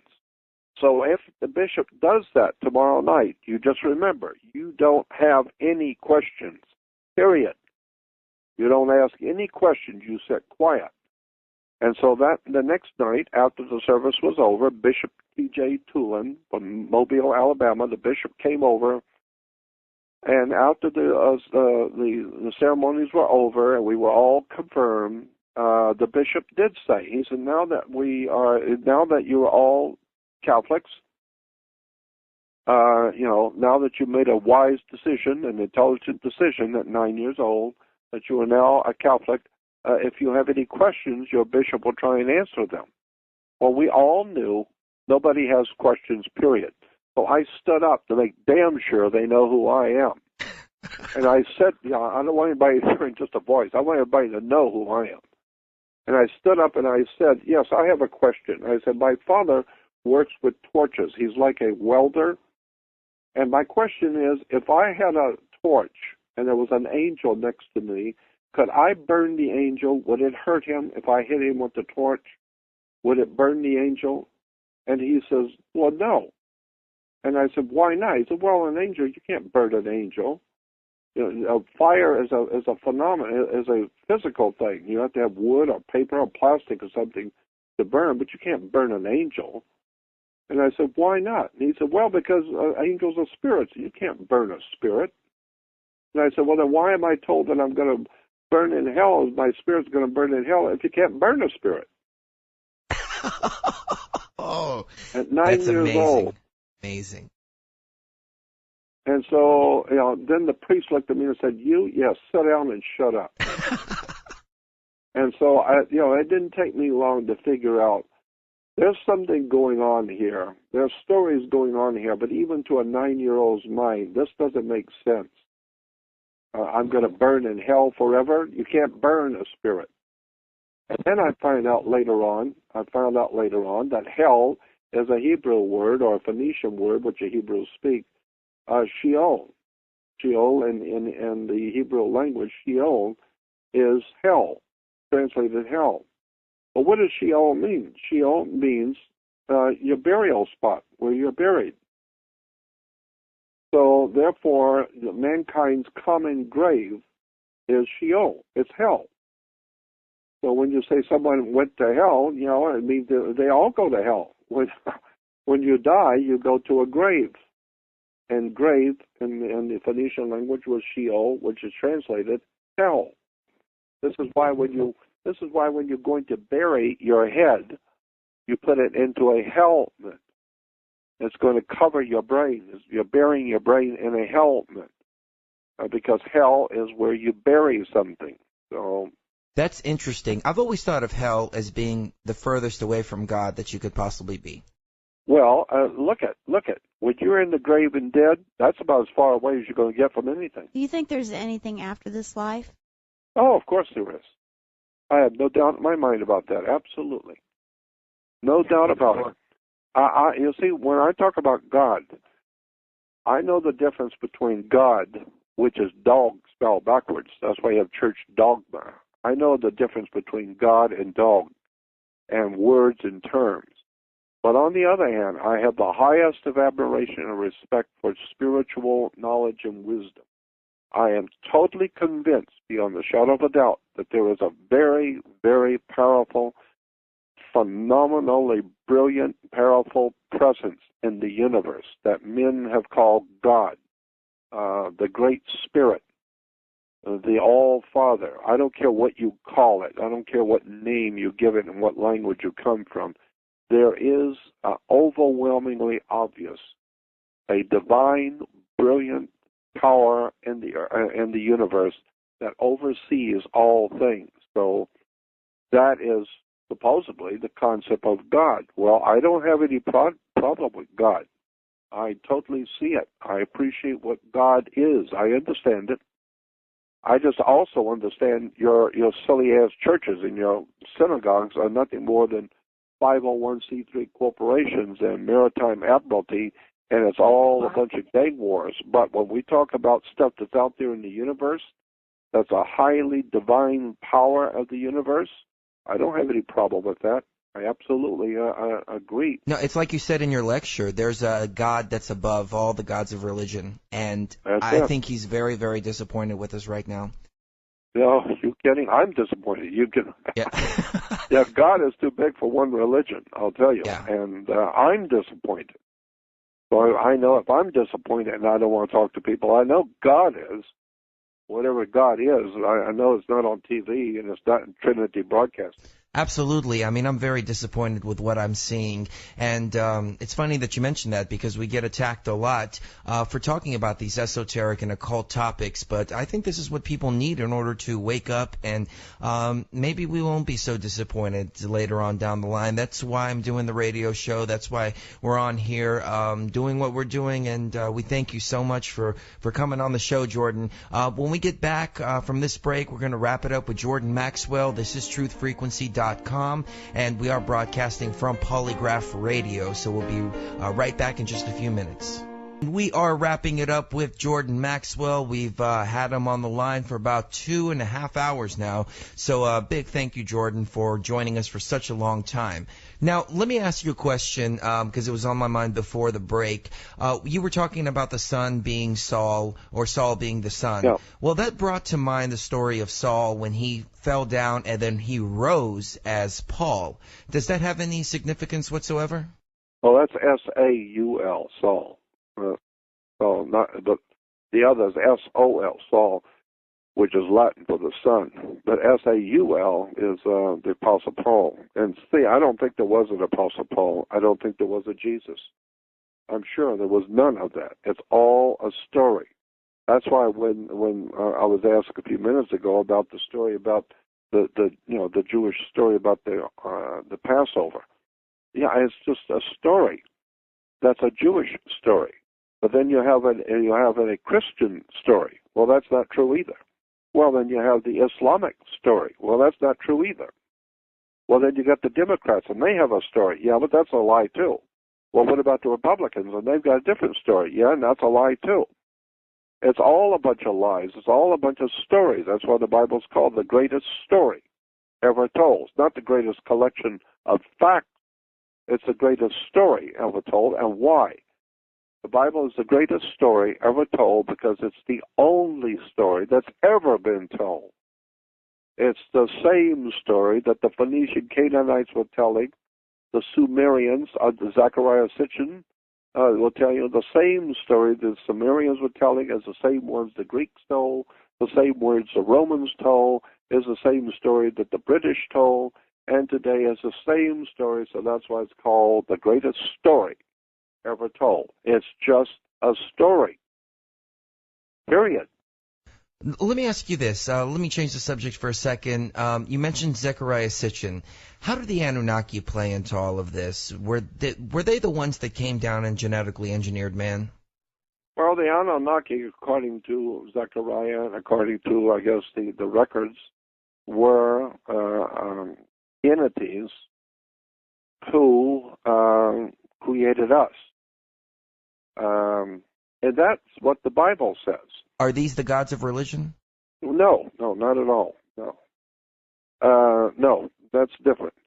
Zecharia Sitchin, I was going to say that Rabbi Marvin Antelman, that's what I was going to say. Rabbi Marvin Antelman, many years ago, I was talking to him about this, long before I ever knew anything about Zecharia Sitchin. We're talking about in the 60s. And Rabbi Antelman, I asked him, I said, what is going on here with this, the story in the Bible, in Genesis 1:1, in the beginning God created the heavens and the earth.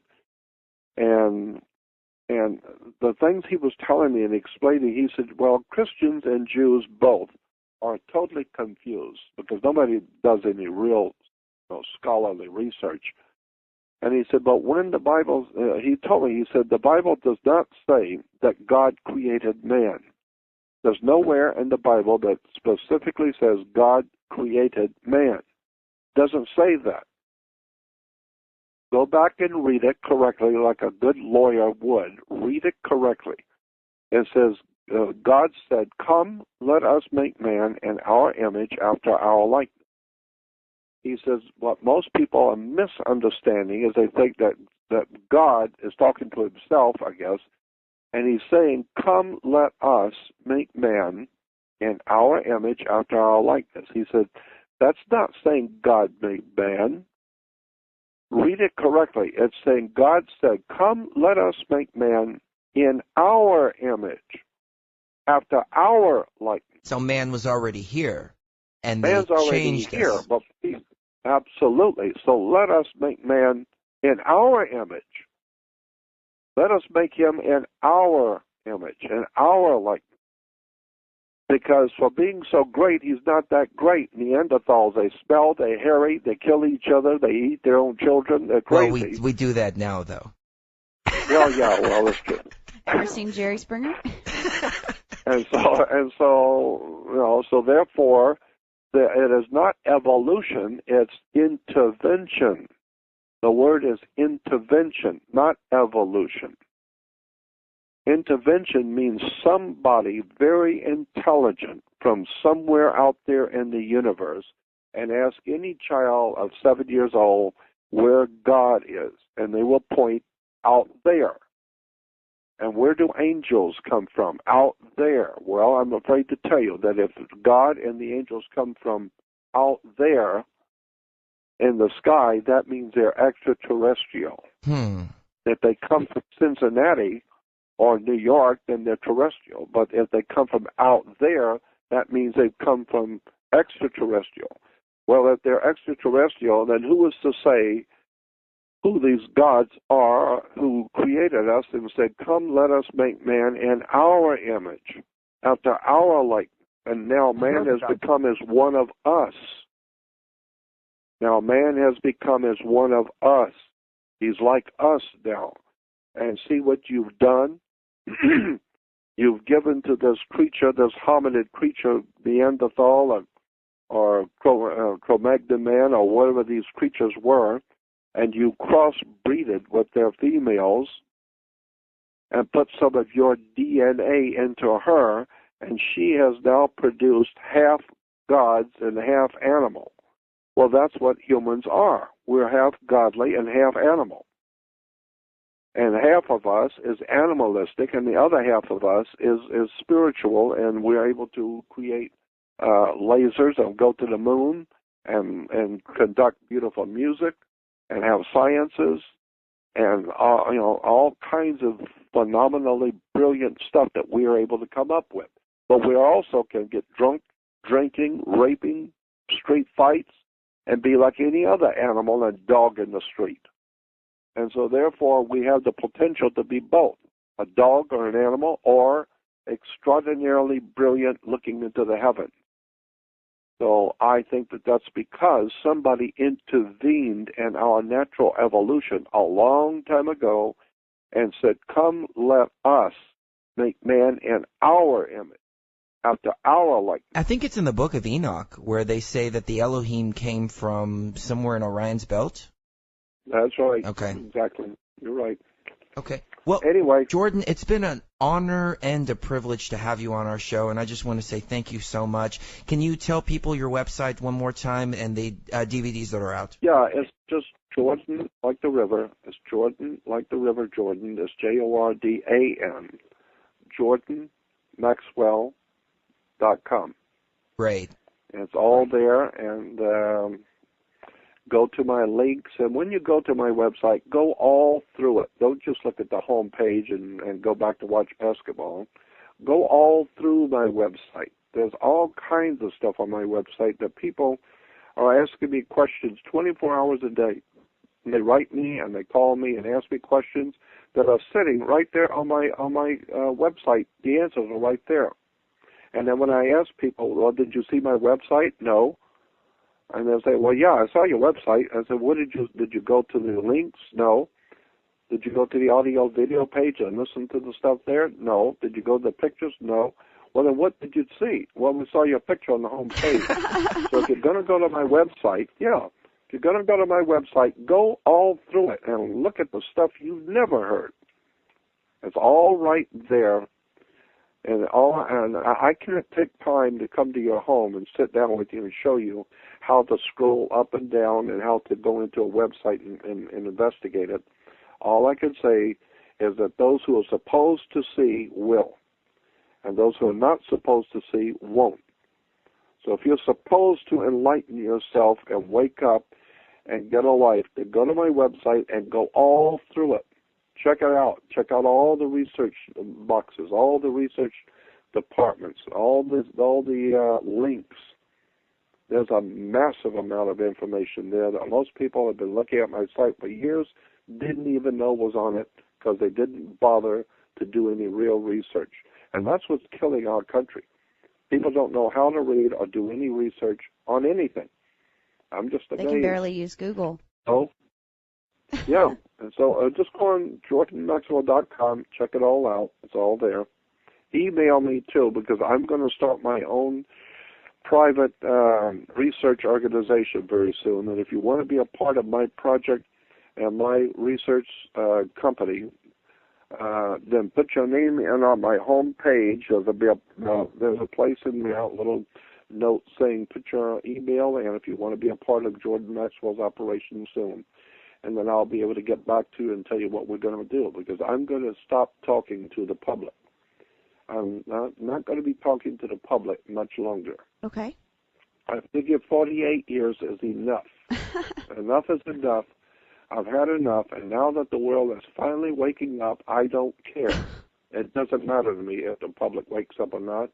I intend now to, this is my idea, I intend now to preach to the choir only. I don't care if the public wakes up.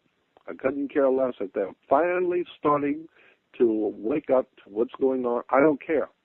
I've been doing it for 48 years, and my feeling is if you, at this late point in time on the earth, at this late time, you're finally starting to wake up, well, it's about time. But don't come to me, because I'm not going to be there. I'm going to talk only to those people who want to know.